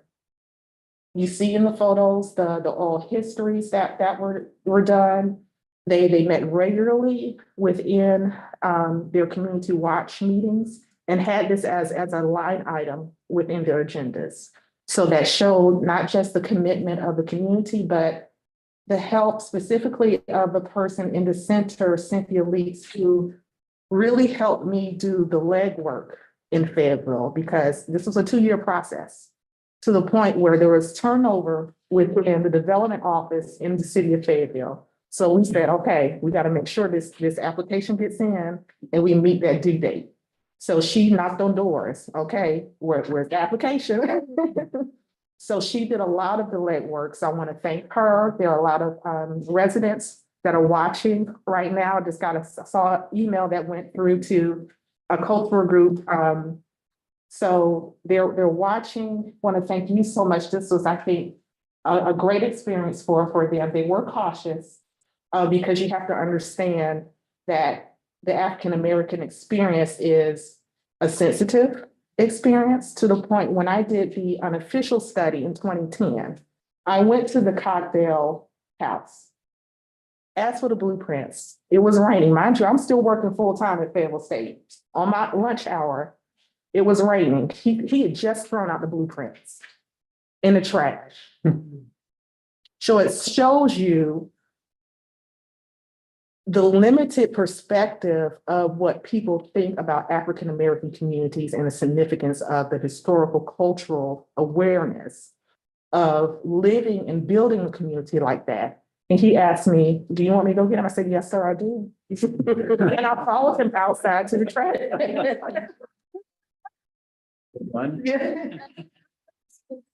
So we did oral history. So Mr. Broadfoot did participate in one of those initial oral histories. So there has been a lot of energy and synergy centered around this. So this will not be the only presentation that will come forward. So staff, get ready. And I look forward to getting on your calendar so we can develop those talking points for the community. And there's more to come. Thank you so much for the work you're doing, and we look forward to continuing this partnership and rapport with AEG. So thank you. Yeah. Any other questions? I was just gonna add that again, what's being highlighted and lifted up is the middle and upper middle class experiences of African Americans, which creates a counter narrative to what is always presented as like pathological. And so this, as you say, is gonna be one of the ones coming forward. We've got other areas. Greensboro has been in conversations where y'all have really helped that out. And so these are critical moments. I mean, I heard about E.E. Smith into the state of North Carolina years ago. And so it does resonate as an important component of North Carolina's experience. I just wanted to make a comment. I don't have the roots there that are as deep as brothers, but I have roots there. I lived in that community at one point. That was my entry into North Carolina. In the early 80s, I taught at Fayetteville State University. And I was looking to see if one of my houses didn't see one, but that community, I know quite a bit about that community. My oldest child, I walked her to Ferguson Easley School, so that's interesting. And all about what's so interesting about like the Howard School, 1867, that was the first site of Fayetteville State University. It was known as the Howard School, named for General O.O. Howard, the head of the so-called Freedmen's Bureau, but the Bureau of Freedmen, Refugees, and Abandoned Lands. That was the official name of it. And that was the same person that gave the name to Howard University, which still stands now. So, we'll hear more about this, but that was my entry in Fort Bragg. We talk about Fayetteville now because Fayetteville was interesting to me. I'd come from Augusta, Georgia, which has a military base there. The military base there is kind of obscure, but when you get to Bragg, it swallowed Fayetteville State University. I mean, that's a military town, everything is centered on Fort Bragg now, which is Fort Liberty, and so you have to work in the shadow, of Bragg if you were there. So that's an interesting place, though. It's different from where I am now in Eastern North Carolina. I was told that you're going into another world.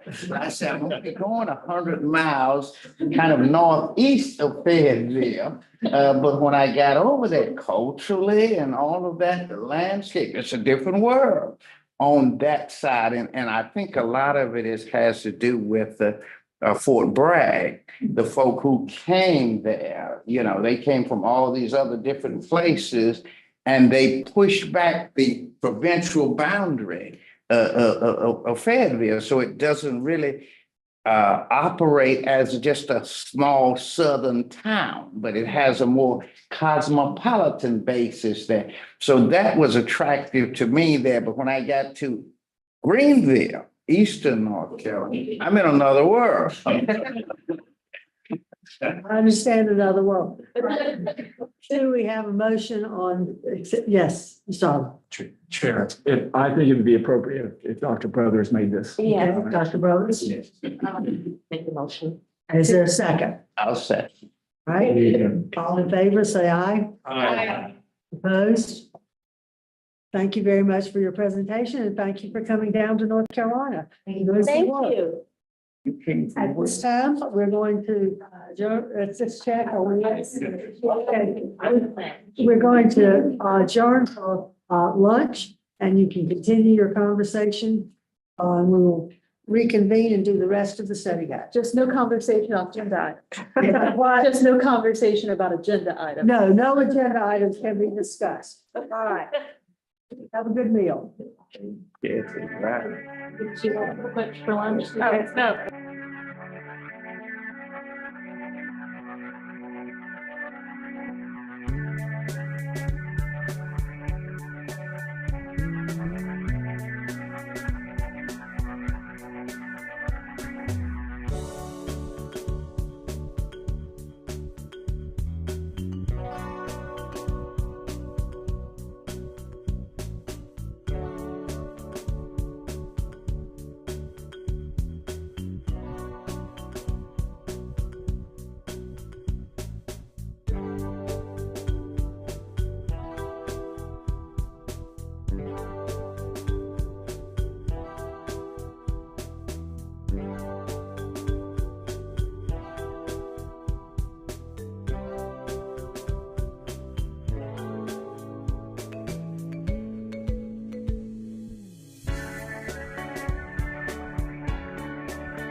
you are going to get mileage on this form.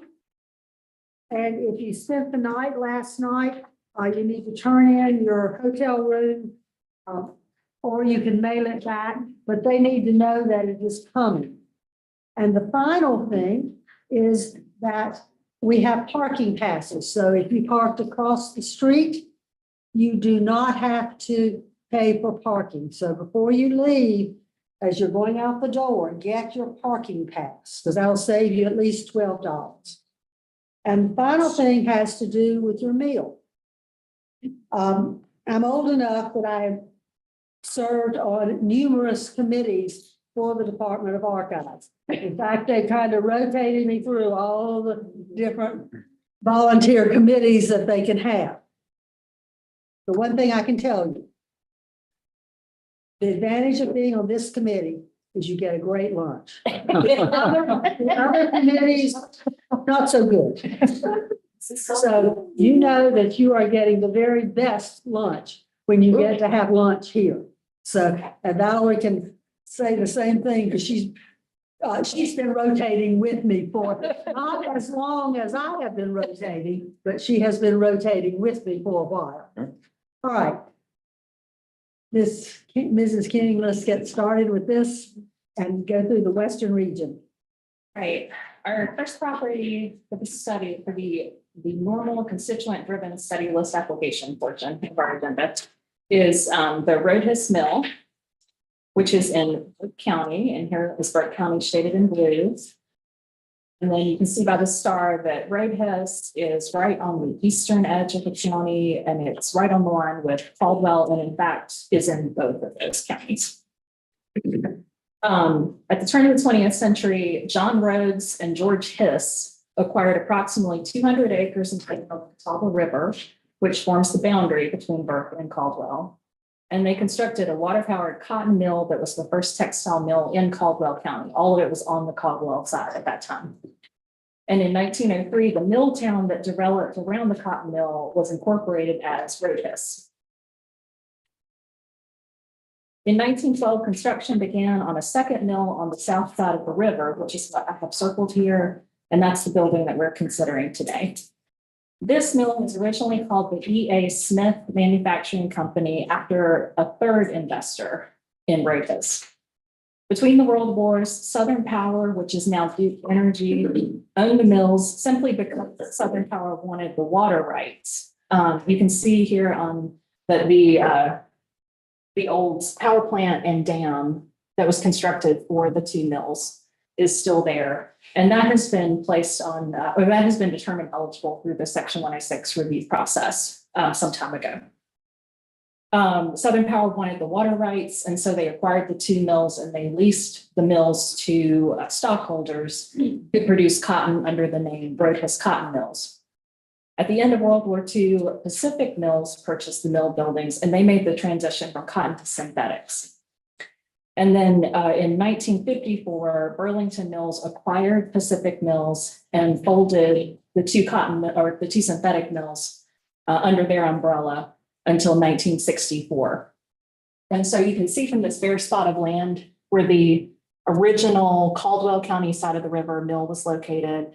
It was demolished circa 2005, sometime between 2000 and 2005. And so the second mill, the 1912 building, is the one that survives. As I pointed out, there's the power plant in the dam. There's a lake that's formed on the west side, and then the river is still flowing. And there's a bridge between the two sides of Roadhus, and you have mill housing all up on the rolling topography here, and then here south of this mill building. So this whole area, this whole town is completely dominated by the mill and the mill housing and the things that are there to support that industry. In 1964, let's see here. Oh, I had a couple of photographs for you of those things. So the bridge going into Caldwell, and you can see some of the rhythm of the mill housing up on the hill. And then the trees weren't working with me, but there's the power plant and the mill in the background. So in 1964, the building that we're considering today transitioned to the Burlington Industrial Division. And they began producing aerospace materials for the US government, NASA, Goodyear, Firestone, DuPont, Uniroyal, and more than 200 other companies. Textiles that were woven in Rhodus served as heat shields for the capsules and shuttles that were returning from space. And Burlington also produced bulletproof vests for soldiers in Vietnam and for US law enforcement, as well as parachutes, bomb blankets, and crowd control fencing. In 1964, Burlington had to reinforce the upper floors of the existing mill building because the special machinery that was required to manufacture all of that heavy duty textile material greatly exceeded the weight of your typical textile equipment. The industrial division operated from 1964 until 1983. And in 1983, Burlington sold the mill to a hosiery company. In 1995, NASA formally recognized the contributions that were made by the town of Rhodus to the nation's space program. And so here's an aerial close-up on the mill. The roof that's a little lighter in color is the original sections of the mill. It's at least a full 2 stories with a full basement. And then this slightly later addition from the Burlington Industries period, that is a 3rd story in excess of what's already above ground. And then there's a few other additions to that original footprint as well. There's a look at the exterior of the mill. You can tell the older section of the mill because we have the infilled arched windows, as we see on just about every mill building. When air conditioning was available, it was put in for the, the comfort and safety of the mill workers. And then this is quite an expansive mill.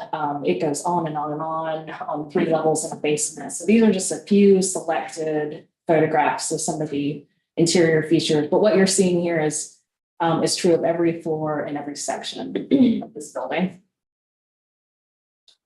And then specifically showing you the basement here, again, the whole basement looks like what you're seeing here.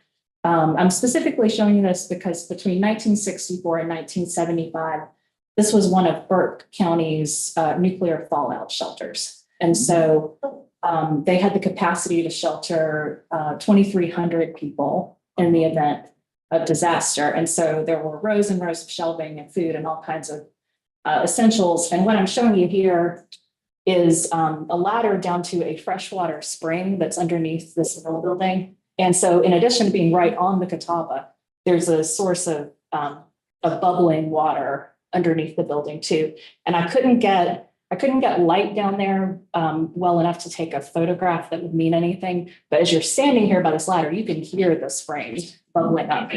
So that's an interesting feature of this textile mill that we don't see all the time. So staff recommendation is to place the Rhodus Mill, the Burlington Industrial Division, on the study list because of its potential eligibility under criterion A for industry. We note that the period of significance would likely correspond to the years that it operated as Burlington Industrial, which started in 1964. During these years, the mill was the backbone of the economy in the town of Rhodus. And the folks who worked in this mill played a major role in events in US history, such as the space race and the Vietnam War. And then as you saw, there's also an interesting Cold War history here with the fallout shelter in the basement. The mill building has high material integrity to that period of its history, the Burlington industrial period. And additionally, 1964 is when the earlier sister mill on the north side of the river ceased to operate concurrent with this mill building. And so the loss of integrity sustained by the loss of that other mill building does not pertain to the Burlington Industrial Division period of history. And that's what I have for Rhodus. Are there any questions before I move on? I have. Yes, sir. You're gonna do another one? I am, but I'd be happy to make a question about it. And you may know something about this and someone else may know something about this. I know Catherine Bashir has done a lot of work on architectural history. Do we have an expert in North Carolina on architectural history of mills, of these mills. I mean, we presenting all of these different structures here. Section.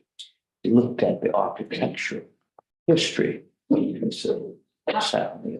will say that there are a few consultants who've worked in the state a long time who have done many, many national register nominations for textile mills. And I would probably go to a consultant who's done a lot of national register tax credit work in that area as being the closest thing that we have to like a Catherine Fisher of Yeah. Yeah, and textile mills. and those people also work in other states that are similar, South Carolina in particular.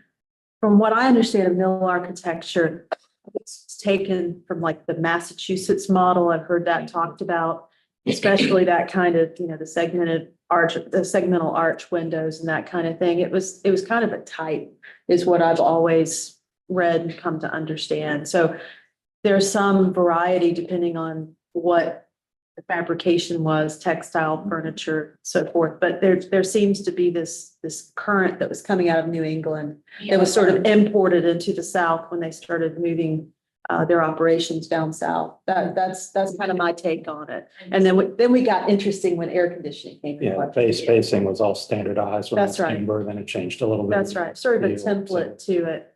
Yeah, D.A. Tompkins was a mill designer, and he and NC State and Clemson, they did a lot to foster sort of this, not really standardized, but kind of, a standardized idea of slow burn construction, light and air, controlling light and air and controlling workers and preventing or minimizing fire.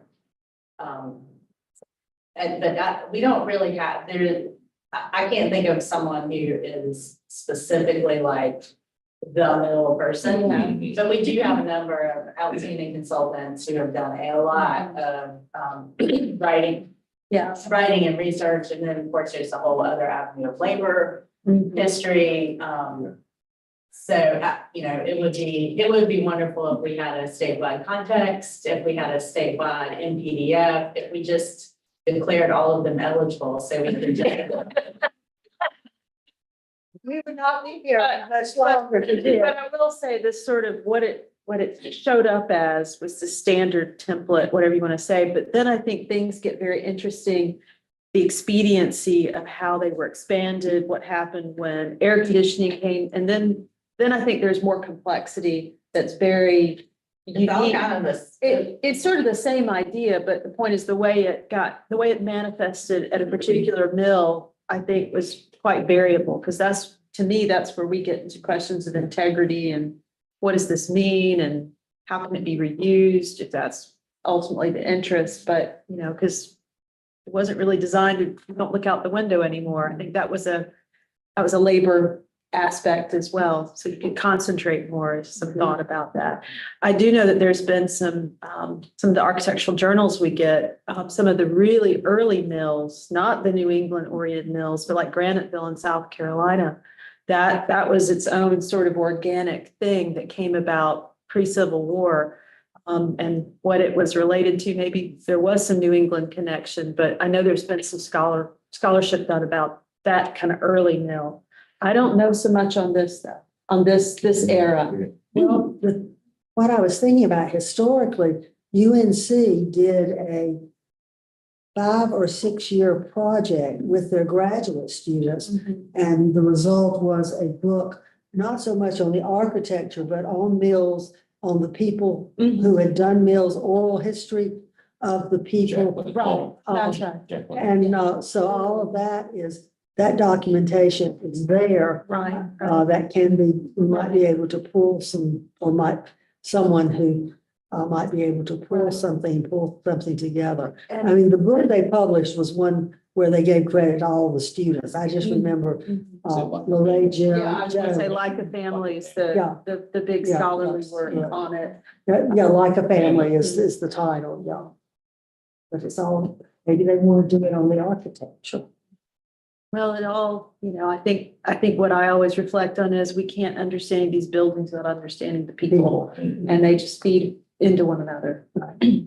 See, I'll read every now and then. But yeah, if you haven't read Like a Family, that's a great, Yeah, it that's a is. great book. Okay. All right, and then the second property that I have for you today is Willow Valley Cemetery, which is in Iredell County, shown in blue. And then the star shows you that Morrisville is southern end of Iredell County. Willow Valley Cemetery is owned by the town of Youngsville. The earliest grave dates to 1855, and the cemetery is the site of active burials today. The study list application states that, quote, "The city cemetery evolved by happenstance as the town acquired a hodgepodge of parcels over time," end quote. The first 2 acres were purchased from the widow of John Franklin Moore, for whom Mooresville is named, in 1884. According to the town of Mooresville's website, the cemetery consists of over 29 acres, though the study list application proposes only 9 1/3 acres for consideration today. The proposed boundaries include circulation paths, monuments, entrance gates and piers, landscaping, and all marked graves, which include bevel, ledger, and tablet markers, as well as obelisks, sculptural monuments, and tombstones. Plots are mapped in units that measure 20 feet by 20 feet, and there's a vehicular circulation network consisting of 1 lane interconnecting drives. The land has a rolling topography that slopes downward to the south and west, and there are a number of mature deciduous trees as well as ornamentals. So here we have some overview photographs that were sent in as part of the study list application of the cemetery. Some closer views of some of the more vertical markers and sculptural elements. And then lastly, some more general views of, and you can see a lot of the topography here in some of these, as well as the orderly laid out nature of the plot. Cemeteries fall into a category of properties that National Register Bulletin tells us are not usually considered for listing. And so we have some information here from Bulletin 15. In order to be eligible, cemeteries must meet criteria consideration in addition to the regular requirements for significance and integrity that we talk about for all properties.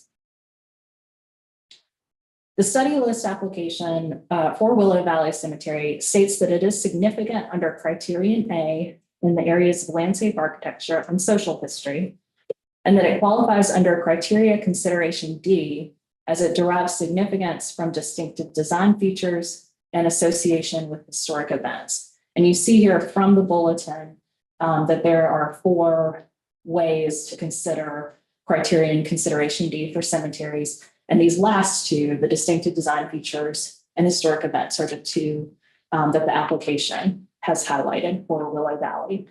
You'll also see text here from in our Bulletin 15 that says cemeteries must embody values that are beyond personal or family specific emotions. Okay. The application has not proposed a period of significance for the cemetery, and that's very common. Most applications we receive do not. However, to think about distinctive design features, we need to think a little bit about what era that would apply to.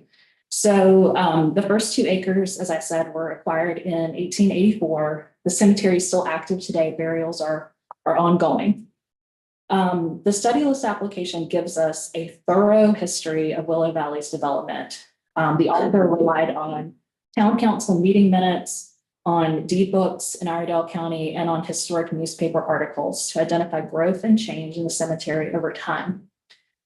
According to the application, quote, "The cemetery grew intermittently over time, generally spurred by the need for more burial space and by opportunities to acquire adjacent parcels," end quote. The general sense from the application is that the town of Mooresville met the needs of its citizens as the needs arose, but the town does not appear to have been maintaining or expanding the cemetery according to a set standard or with any particular design principles in mind. Between 1918 and 1921, the Civic League, which was a women's organization in Mooresville, fundraised so that the group could improve and beautify the cemetery. The Civic League sponsored a contest that named the cemetery, gave it its name Willow Valley, and installed this iron archway once the name was chosen. And they also embarked on an ambitious campaign to plant shrubs and trees throughout the cemetery. Unfortunately, the plantings from this era have not been maintained over time, and they were not replaced in kind as the plant material died. So the landscape improvements that are captured in the town meeting minutes are not physically present. Some of them are, and a lot of materials lost. Continuing on to further development history, in 1941, the United Daughters of the Confederacy installed a monument to the Confederate dead. And as late as 2016, the town has added a plaza and 3 flagpoles to the cemetery. So to look at what the NR Bulletin tells us about distinctive design features, it gives us an example of an eligible cemetery and a cemetery that's not eligible using distinctive design features. The eligible cemetery is a Victorian cemetery is eligible. It really expresses the aesthetic principles related to funerary design for that period. 3 such features: overall plan, landscaping, statuary, sculpture, fencing, buildings, and grave markers. The not eligible example says that a cemetery is not eligible for design features or design values if it no longer conveys the historic appearance because of the introduction of new grave markers. In the eligible example, they were able to identify a period of time to which the distinctive design features apply. Perhaps the most notable time period in the development of the cemetery would be that 1918 to 1921 era of improvement by the women's organization, but we do have the issue that a lot of that does not survive today. And of course, things have continued to be added to the cemetery. So there's new grave markers, but also new Confederate monument, new plaza with flagpoles, et cetera.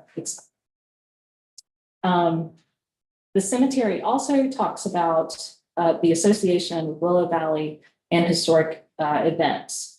So the example that they've given us here for historic events says, if a cemetery is associated with an important Civil War battle, then it can also be eligible. But if the cemetery is associated with a battle that is not important, the battle itself has to be important in order for the association between the cemetery and the event to be important. So again, the application argues that association with historic events pertains to the activities of the Civic League, the women's organization, in the late 19 teens and early 20s. So to consider the cemetery that way, we would need to establish that the Civic League itself was important. If we were able to establish significance, that again brings us back to an integrity issue of not having the material surviving from that era of improvement. So for that reason, while we find that Willow Valley Cemetery appears to be a very attractive asset to the town of Mooresville, we do not recommend placement of Willow Valley Cemetery on the study list because we were not able to identify an area of significance for the cemetery that would also satisfy the criteria and consideration D requirements.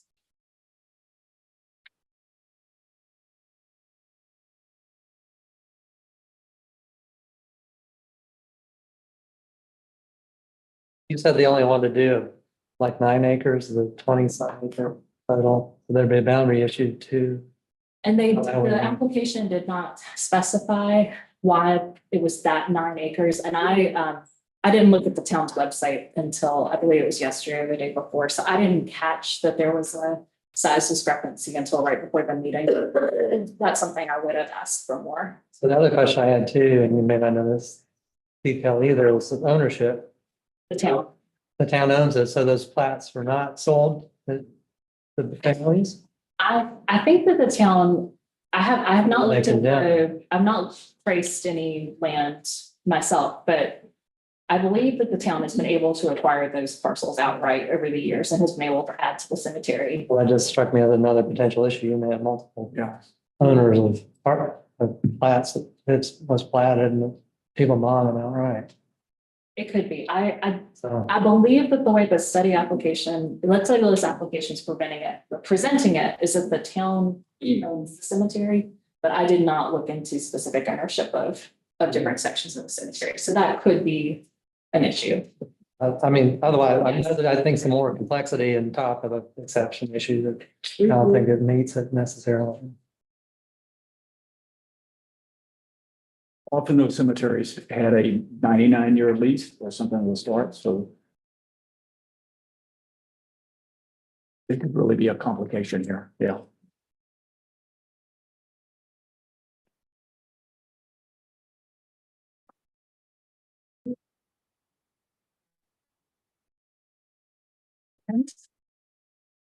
Very good.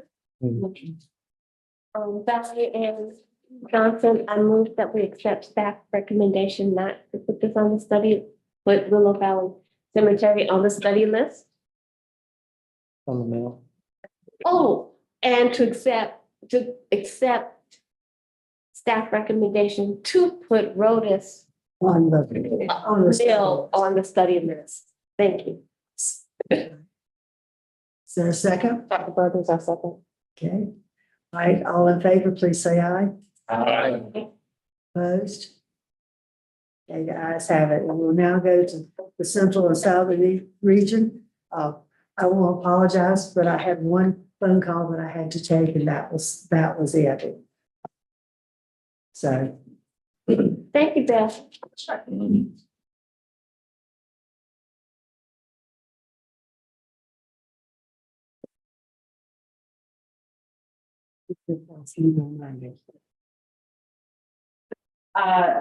This application came to us as a district expansion to the Foster and West Gear Streets Historic District in Durham.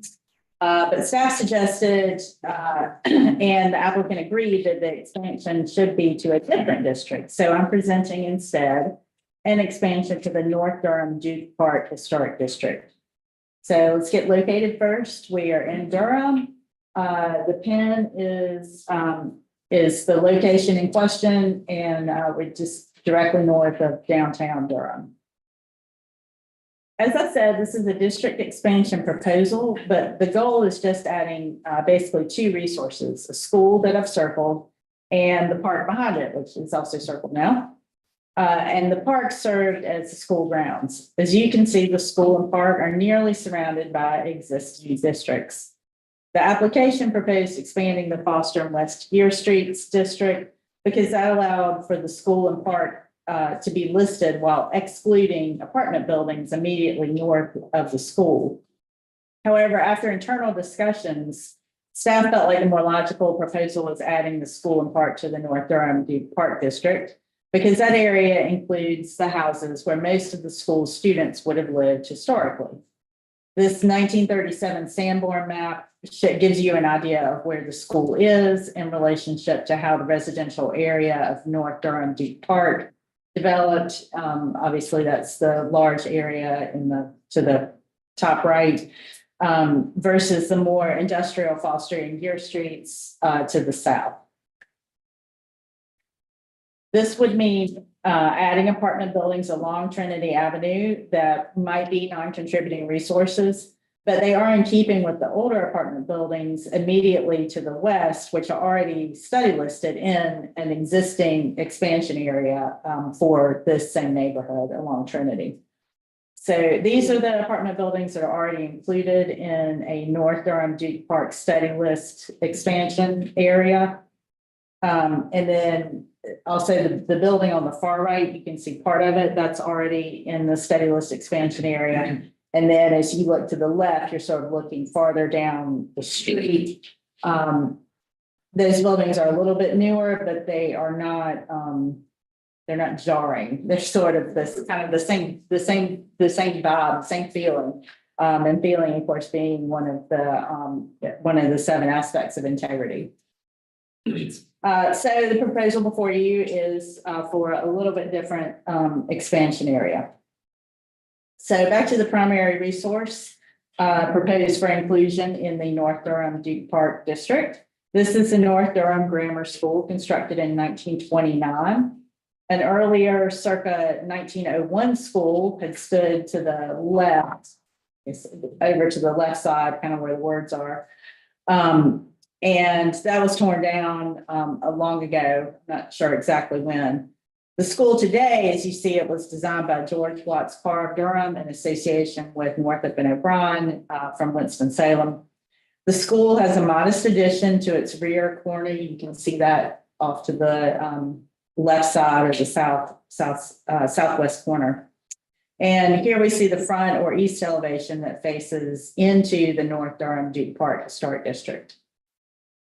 So we'll just move around the building. This is the back or the side. And then the back. The North Durham Park is a sunken open space behind the school with early 20th century stone walls, common to many public and institutional landscapes in Durham. And moving around the building. Back to the front. Staff recommends study listing the North Durham Grammar School by expanding the boundary of the North Durham Duke Park Historic District. Does anyone have questions on this one? We can always come back to it, but I've got 2 more, so. Anybody having, want to guess when these pictures were taken?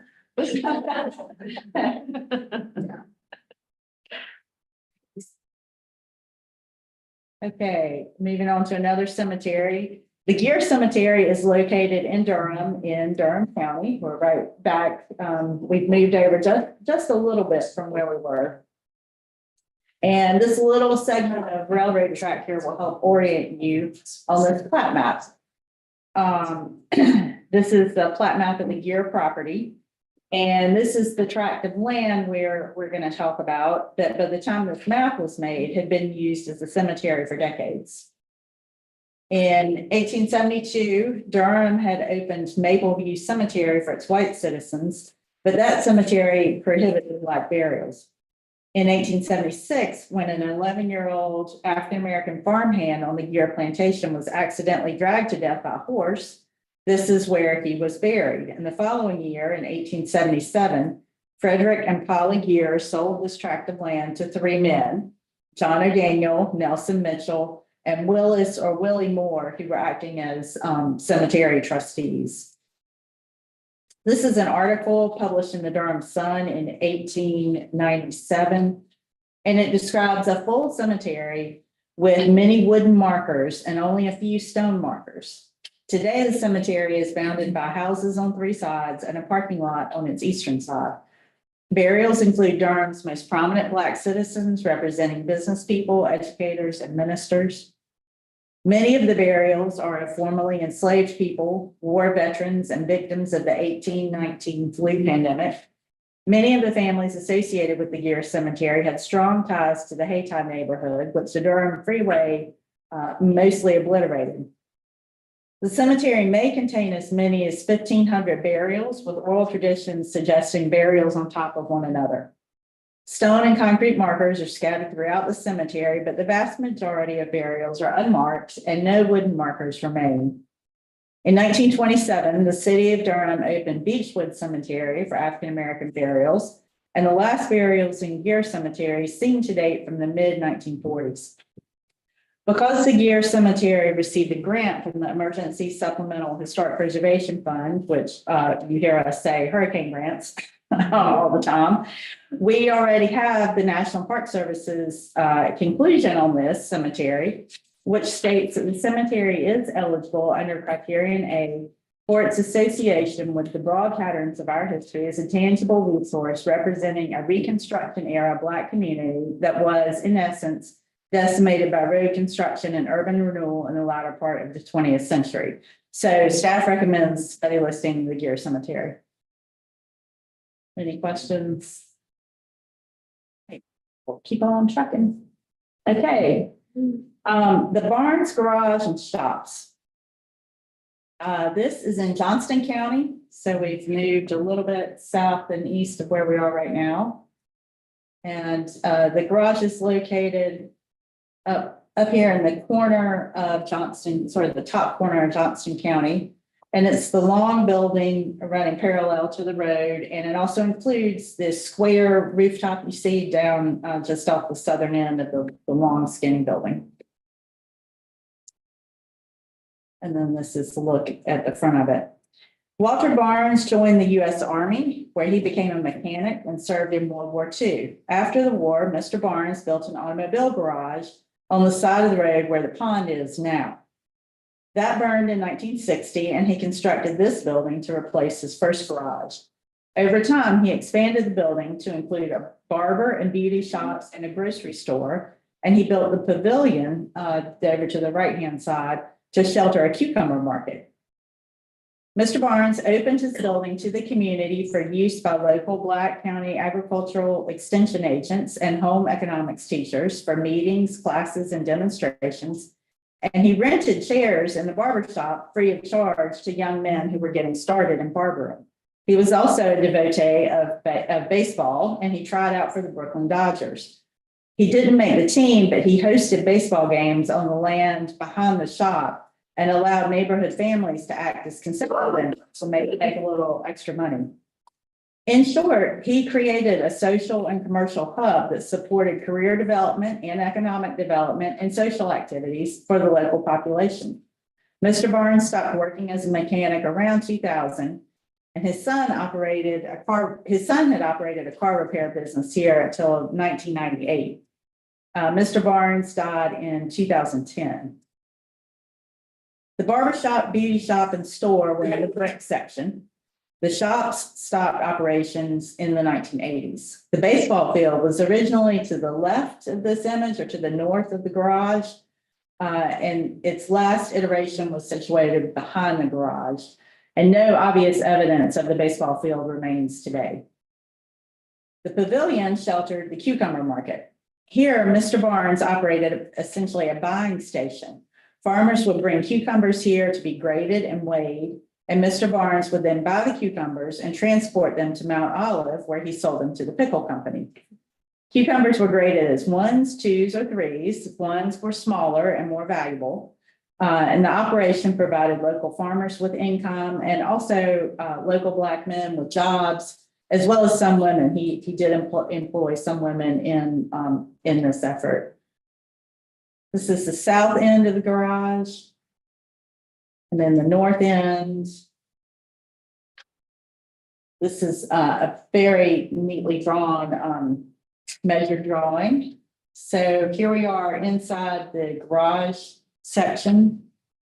Another look inside the garage. This is kind of right in the middle in the garage storeroom.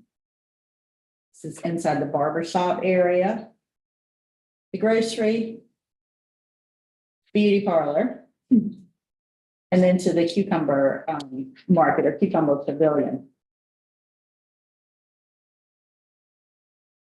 And then this is a photograph of a photograph on a computer screen. It's a little stretched out, and it makes the building look a lot longer than it is, but that is the same building and pavilion when it was in operation.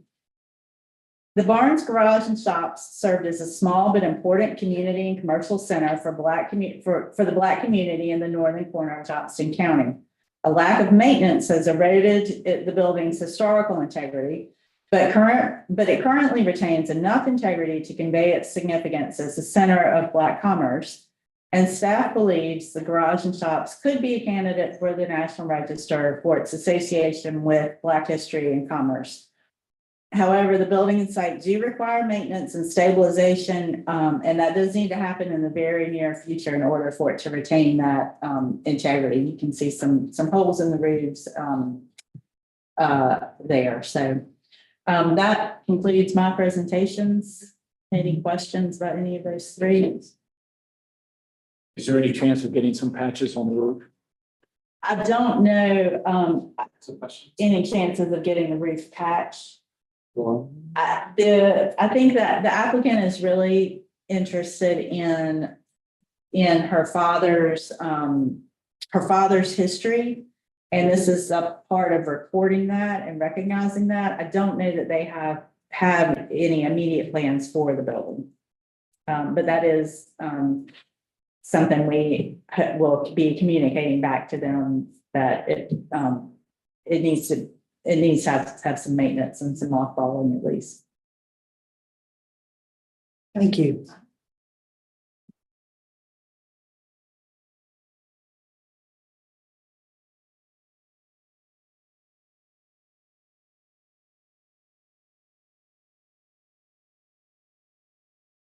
I don't know if I missed it, but staff is recommending all three of those. Yeah. Yes. Okay.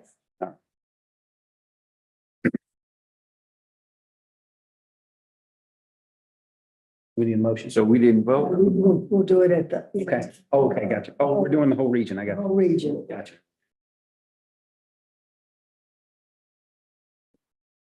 There's one that we need to pull out and discuss. And I do want to note on the agenda that I'm down for 3 study lists, but the last one, we are striking because it's been concluded that we need a little more historic clarification and more investigation. So you might see it at the June meeting, just potentially. Which one is that, Stanley or? The Stanley County Training School, the 3rd one. That's been deferred by the applicant? By the applicant, after talking with the applicant, there's still some questions about historic photos and is this building what we're looking at? So upon further investigation, we'll see if it moves forward.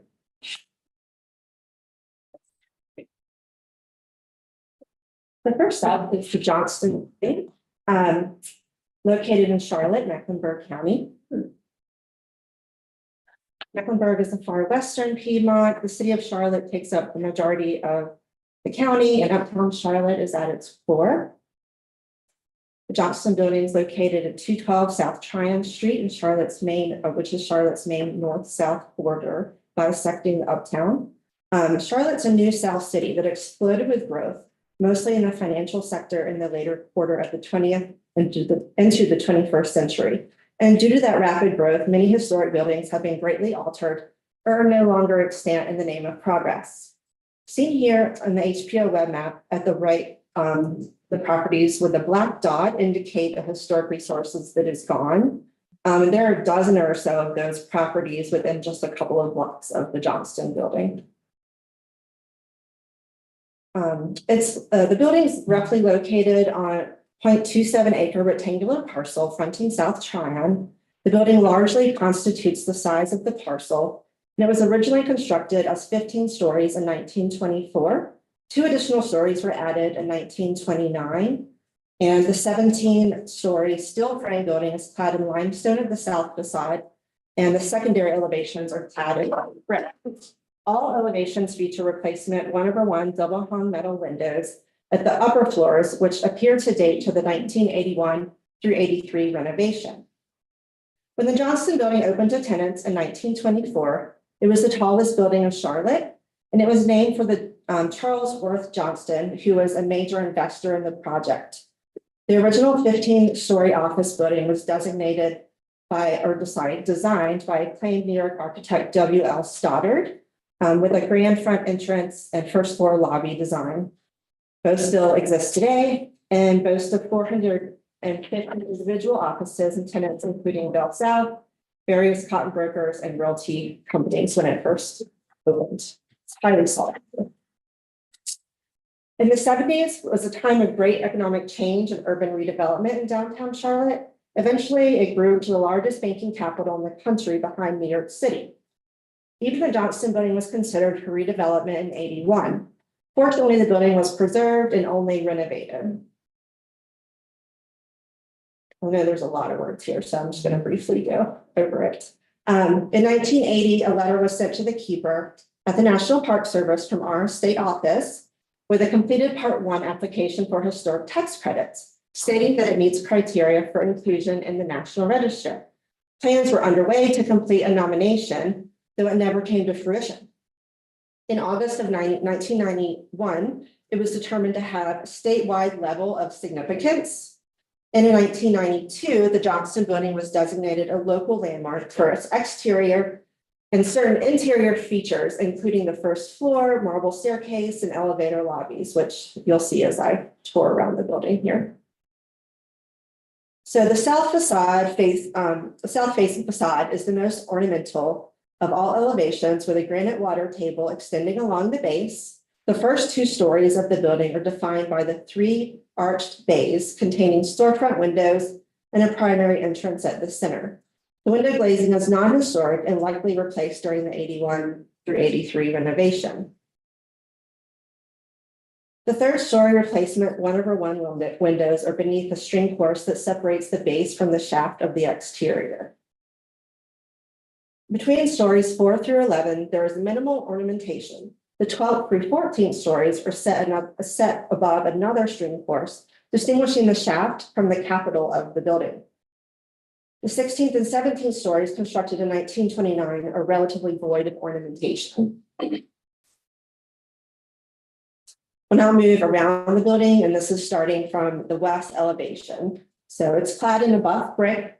The first story features stylistic Palladian windows set within a larger rectangular opening along the north end of the elevation, while the south end is void of openings. Floors 2 through 15 feature the double hung 1/1 replacement metal windows. And the 16th and 17th stories have individual double hung windows. Along the south end of tripartite windows, along with the remainder of the elevation. So you probably can't see it very much in the left photo, but the windows are a little bit different on those top floors. This is the north elevation, or the rear that butts an alley. And this is the east elevation, which is almost identical to the west elevation. And the Johnston Building is still freestanding, and it's located across this very narrow alleyway to the 1967 NCMB building. That's really hard to take a picture. I applaud the applicant. There are 4 elevator cabs. Oh, sorry. Interior of the first floor lobby corridor.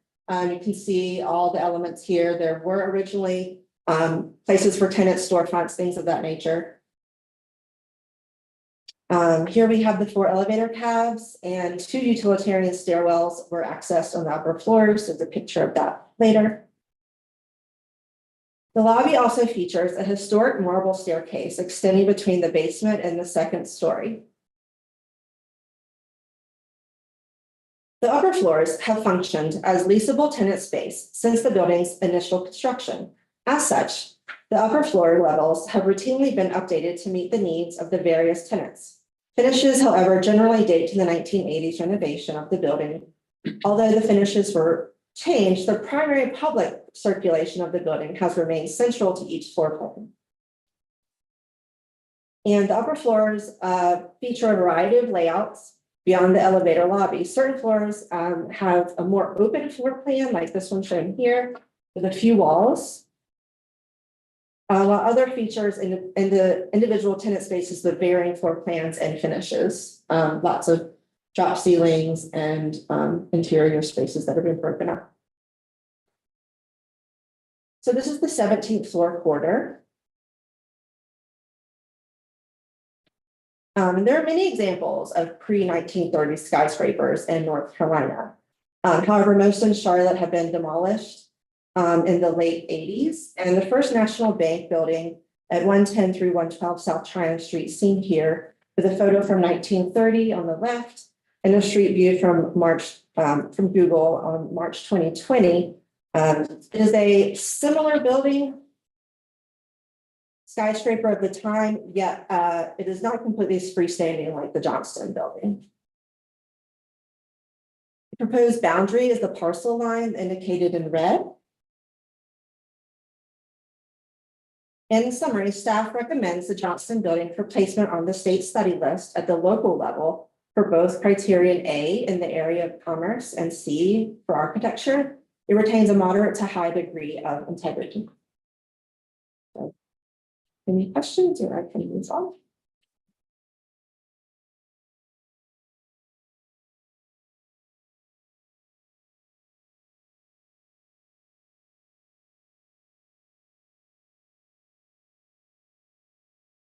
Right. My second study list presentation today is the Roseboro Downtown Historic District located in Sampson County. So Roseboro is about 30 minutes southeast of Fayetteville and about 15 minutes to Clinton, the county seat. The town of Roseboro is approximately 1.2 square miles with a population of roughly 1,200. It does not have a historic preservation commission, but the town did receive $825,000 grant as part of the Rural Transformation Grant Fund from the North Carolina Department of Commerce. And as part of this grant fund, money was allocated for preparing a National Register nomination for the town. Sampson County, including Roseboro, was surveyed in 1979 by Tom Butchko. A number of buildings were noted, mostly from the 1910s through the 20s. Though Roseboro does not lie on a true north-south axis for the purpose of this presentation, cardinal directions will be used for ease of understanding. And here's a couple of street views from the 79 survey. There were a lot of great photos in the survey and drawings and notes, so that'll be important for a later nomination. The industry of the publication and inventory of historic architecture of Sampson County stemmed from the Butchko 1979 survey. In it, he writes that the Cape Fear and Yadkin Valley Railroad constructed a line along southwest Sampson County from approximately 1888 to 1890. It resulted in the establishment of numerous towns, including Roseboro. The downtown was a retail and financial center for the employees of the mills and light manufacturing in Roseboro. Many of the first commercial structures were framed along the railroad that ran north-south through town, but due to recurrence of fires, notably one in 1921, stores moved to the present location on Roseboro Street, the main east-west corridor. Most of the brick commercial buildings along Roseboro Street from the 1922 Sanborn are extant, circled in red on the map at the right. Though the tracks were later removed, indicated by the blue line, the former railroad depot is just east of the railroad, noted here with a green circle.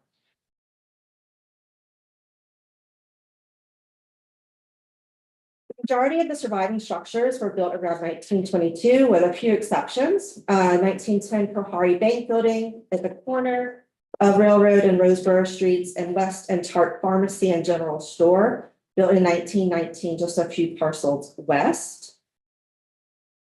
And here is the aerial of the core commercial one-block section of West Roseboro. And we'll now start looking at the street going along the south side and then back along the north side of this core. So to orient you, the former rail depot can be seen in the background on the very far left. And all photos were taken in September 2023 for a site visit. Continuing along Roseboro Street to the west. Here, we're looking back to the east, still looking at the south side. Notice the checkered pattern on the facade and decorative headers. And this is the southeast corner at West Street. So there are a lot of directions in those towns. Directional streets. So now this is turning around, looking at the north side of Roseboro Street, starting at West Street and moving towards Railroad. Some smaller commercial buildings on this side. And the center buildings were the Taken West drugstore noted earlier. We end up back at the Kohari Bank building on the northwest corner. And this is a view looking back along the north side of Roseboro Street. So now that we've looked at the core, we're going to kind of look at the fringe is on east and west side.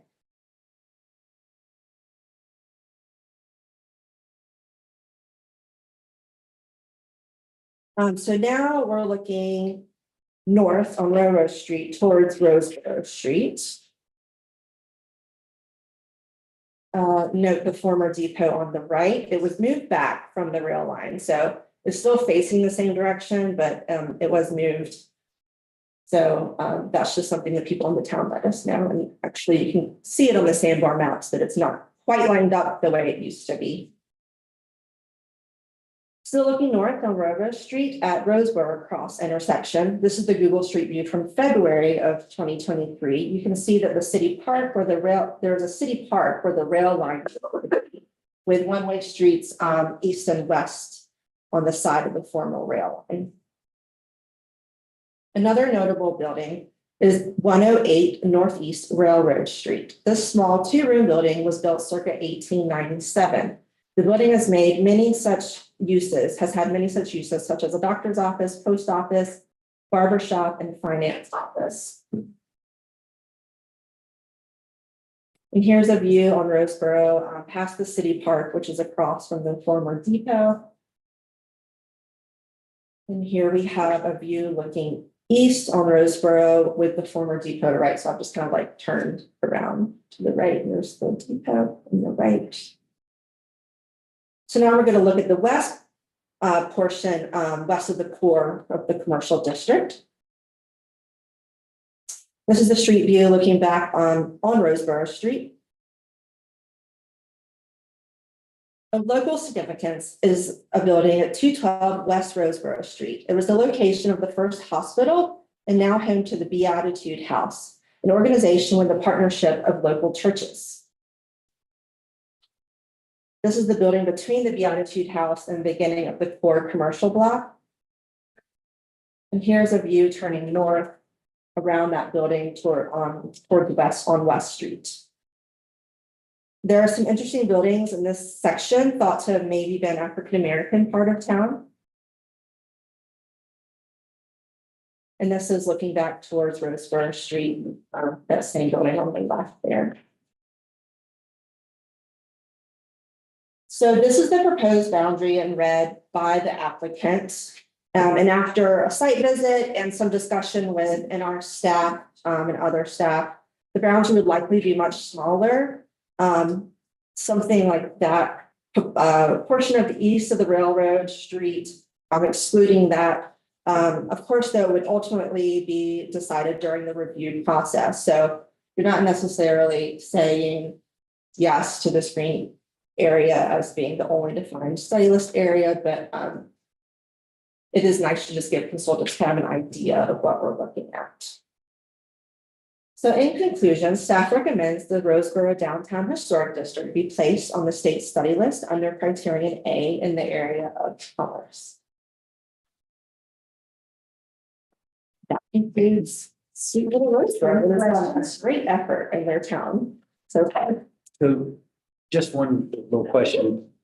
It looked like at the intersection, kind of where the bank building was, across from that, from the aerial, was there a park or something that was there? Like right across from you. Yeah, that's the pink building. That's where the train tracks. Yeah. The town converted it into a small park. Okay. There's like, benches and trees and like there's some sort of monument to, I couldn't quite read it. Well, that's what I saw. It looked like it was a monument with a shadow or something. Yes, so that's part of the park that the city made. The preconception was that the depot would be excluded then? Yeah, it's especially hard to cross over railroad tracks in historic districts, especially if the tracks are gone. And the depot's been moved. So trying to reach to like that little house I showed you on the other side of the tracks, and there was a car dealership a little ways down. It might be too much of a jump, but the consultant, whoever the town gets, might be able to do a little more research and, provide an argument to say, yes, we want to include these resources. So, yeah. It'll ultimately be up to the consultant and reviewer during that process. Yes, and just as we talked about earlier, to kind of prevent some of the earlier ways that districts were drawn to exclude different populations, the recommendation going to the folk would be to make sure that they're not excluding out, like, you said, maybe an African-American community. Yeah, it could have been just where that one building was. I don't know, it just felt like it could have been part of another little section, but unfortunately across from that, it's all vacant now. I don't know if there were more stores. And that was just that row, that street that wasn't along Roseboro, the main corridor, could have been along West Street and further up. The town really wants to focus on this core right now of commercial area. Because we thought about, well, do you want to just do the whole town, the residential areas and the downtown area? But they're a little fearful of like getting everyone to buy into that.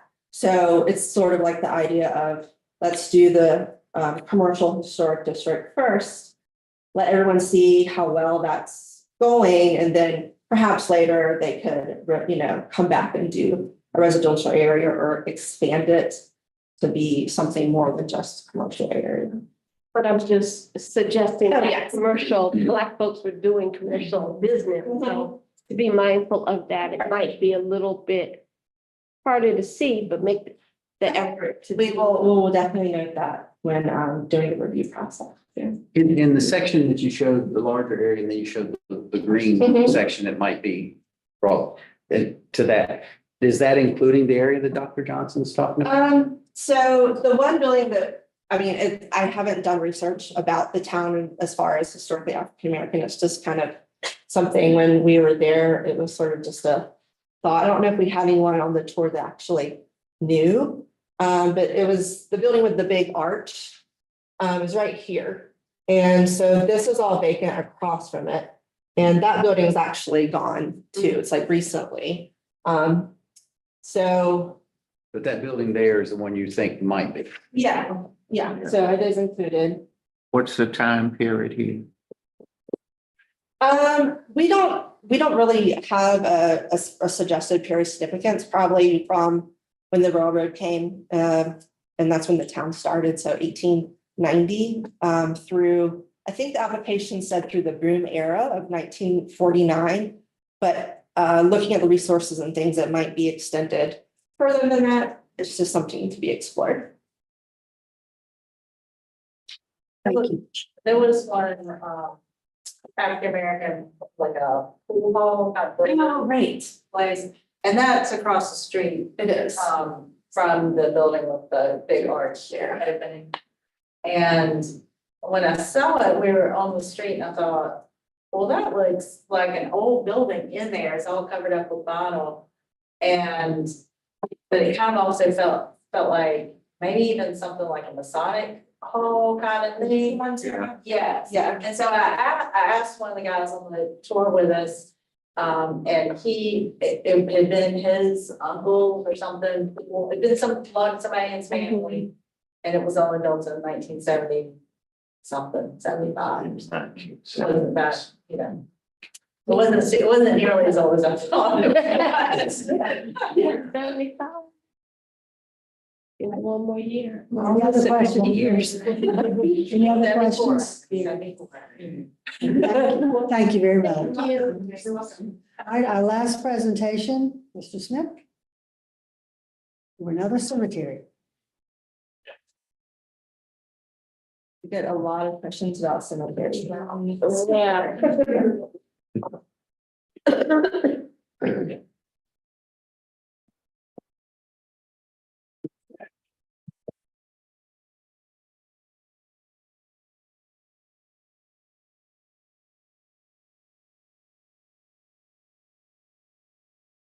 So this is the Pine Forest Cemetery, located in Wilmington. These are the entrance gates looking into the cemetery.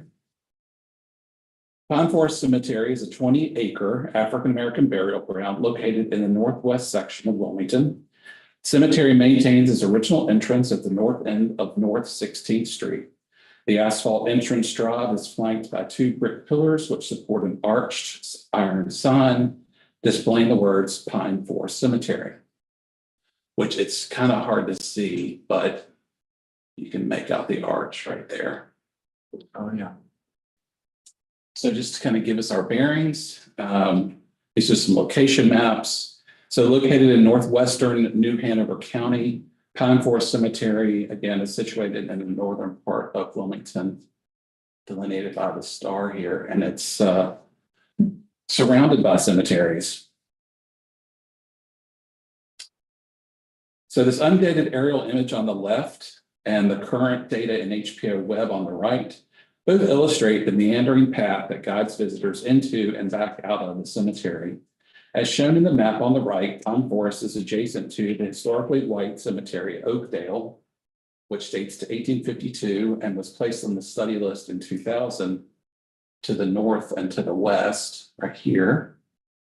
The marsh area of Burnt Mill Creek creates parts of the north and northeastern boundary, which is indicated by the wetland icon here. And then the historically white Bellevue Cemetery, which dates to early 1876, borders Pine Forest to the southeast. And finally, the National Register listed Carolina Heights neighborhood borders Pine Forest to the south. This is the cemetery office just inside the entrance gates, and it's really the only main structure, or the only really structure in the cemetery. So this is the main drive, the main entrance drive, which runs north through much of the southern half of the property before splitting at a fork where the paths become gravel and grass and lead to smaller footpaths, mostly made of sand and grass. These paths lead to different sections of burials, drainage ways, some small concrete culverts also function as linear features that divide the landscape. Within these smaller sections, burials are laid east to west, and many family plots are enclosed by various means. However, many graves are not located within a demarcated plot. So you can kind of see there's, low concrete coping here, low brick retaining walls here. So, but there's a lot of delineation of family plots, lots of matured landscape features. As seen in these images, grave markers illustrate the different materials and styles present in the markers. The oldest section of marked graves appears to be toward the northeast section of the cemetery. The earliest marked graves are simple headstone style markers that date to the 1860s. An area to the east border contains burials marked only with wooden crosses, which you can see in the upper right photo. And these slides just illustrate some of the more elaborate markers that date to near the turn of the 20th century. Vegetation throughout the cemetery includes interspersed second growth trees, some of which may have been planted as grave markers. There are also individual and paired boxwoods throughout the cemetery. So in closing, staff recommends the Pine Forest Cemetery is potentially eligible for the National Register at the local level of significance. As Beth so eloquently and deftly stated, that cemeteries are not typically eligible for listing in the National Register because the cemeteries may embody values beyond personal or family-specific emotions. However, if they meet certain criteria considerations, they can be considered eligible. Because of its distinctive design with roots in this rural cemetery movement, as well as an integral association with the Wilmington coup of 1898, Pine Forest Cemetery meets criteria consideration D, and staff is of the opinion that this resource warrants further study. For these reasons, Pine Forest Cemetery, one of the earliest extant public spaces in Wilmington associated with African-American institutional buildings, is recommended potentially eligible for listing in the National Register of Historic Places under criterion A in the area of ethnic heritage and social history, with a period of significance, proposed period of significance from circa 1860 to as late as circa 1974. The cemetery is also potentially eligible under criterion C for its local significance as an early and significant representative of a picturesque plan for an African-American cemetery and for the craftsmanship found in the gravestone markers represented within the cemetery. So that is all that I have. I'm happy to answer any questions. The wooden markers, the crosses that were there, do you have a date of when they were placed there? Because they are definitely. Yeah, I mean, they're most likely replacements. Yeah. But yeah, I mean, it was a good application. A student, a grad student from Middle Tennessee State University prepared it. So I think it's going to be an ongoing project for her. All right, are they- Go ahead. Any questions? Any more questions? I was just gonna say, was there any reference to, as you remember, USCT being buried? Let's see. Kind of, There were some individuals of transcendent importance mentioned, but state legislators, aldermen, federal customs agents, attorneys, AME Zion Bishop John H. Shaw, and Dr. Robert Taylor, who was the first African-American architect to graduate from a white architectural program at MIT. And he became a professor of architecture at Tuskegee. okay. So, yeah, there's. He worked on the Roosevelt. Oh, really? There may, just as a suggestion for going forward to get, it would be of interest about the USCT since there is the only national park at the Cameron Museum has an outdoor park that has the US, that talks about the USCT. So I can't imagine, would not be buried there, but it may be some oral histories. There'll be people to talk to find that out. I think that will also add that significance to. Yeah, I think there's a lot more information left to be. There's also there is a national cemetery there that they possibly may be buried in. So, No, that's right. all right, are there any other questions? Okay, all right, we now. If it's, okay, if it's from this period from 1860 to 1974, you should be able to identify significant number of notable African Americans buried there, even those in World War I, World War II, so on. Yeah, I think, like I said, I think there's a lot left to be learned about the cemetery through ongoing investigation. Yeah. And Jeff, if I can add, I know many of you are familiar with Find a Grave. Yeah. That there is a very large Find a Grave presence with 11,000 memorials listed. If I'm looking at the right one. I think I am. 11,000. I mean, it's 20 acres. So I don't think we saw maybe a fraction of that in the photograph. So. I think I'm looking at the right. We'll follow up. Right. It's a popular name, but the pictures look the same as what Jeff showed. But I mean, it's certainly, be an important site. Right, we're now in the position to take a vote.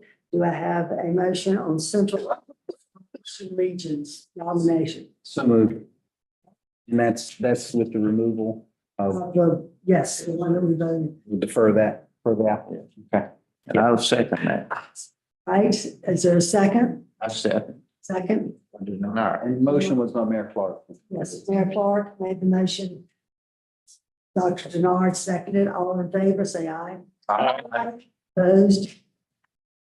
Okay, we have a few more, just a couple more things, and I don't feel bad about keeping you after class. One of the couple things, first, I appreciate your attendance today. I appreciate your paying attention and really being on task. We need to thank some people.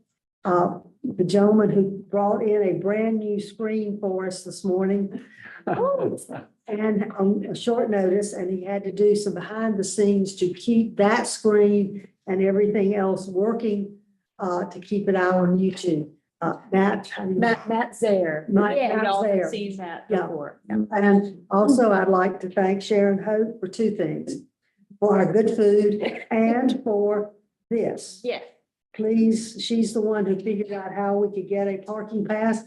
I've been coming here to meetings at the archives for over 40 some years. And this is the first meeting I ever got without having to send my parking pass in to be reimbursed for. Hope you all have a safe trip home and we will see you in June. Thank you. Thank you. But us provoking. 2 hours. Just fill it out and hand it back to him, I guess. And then we got that. Wasn't a major question. I had a major question.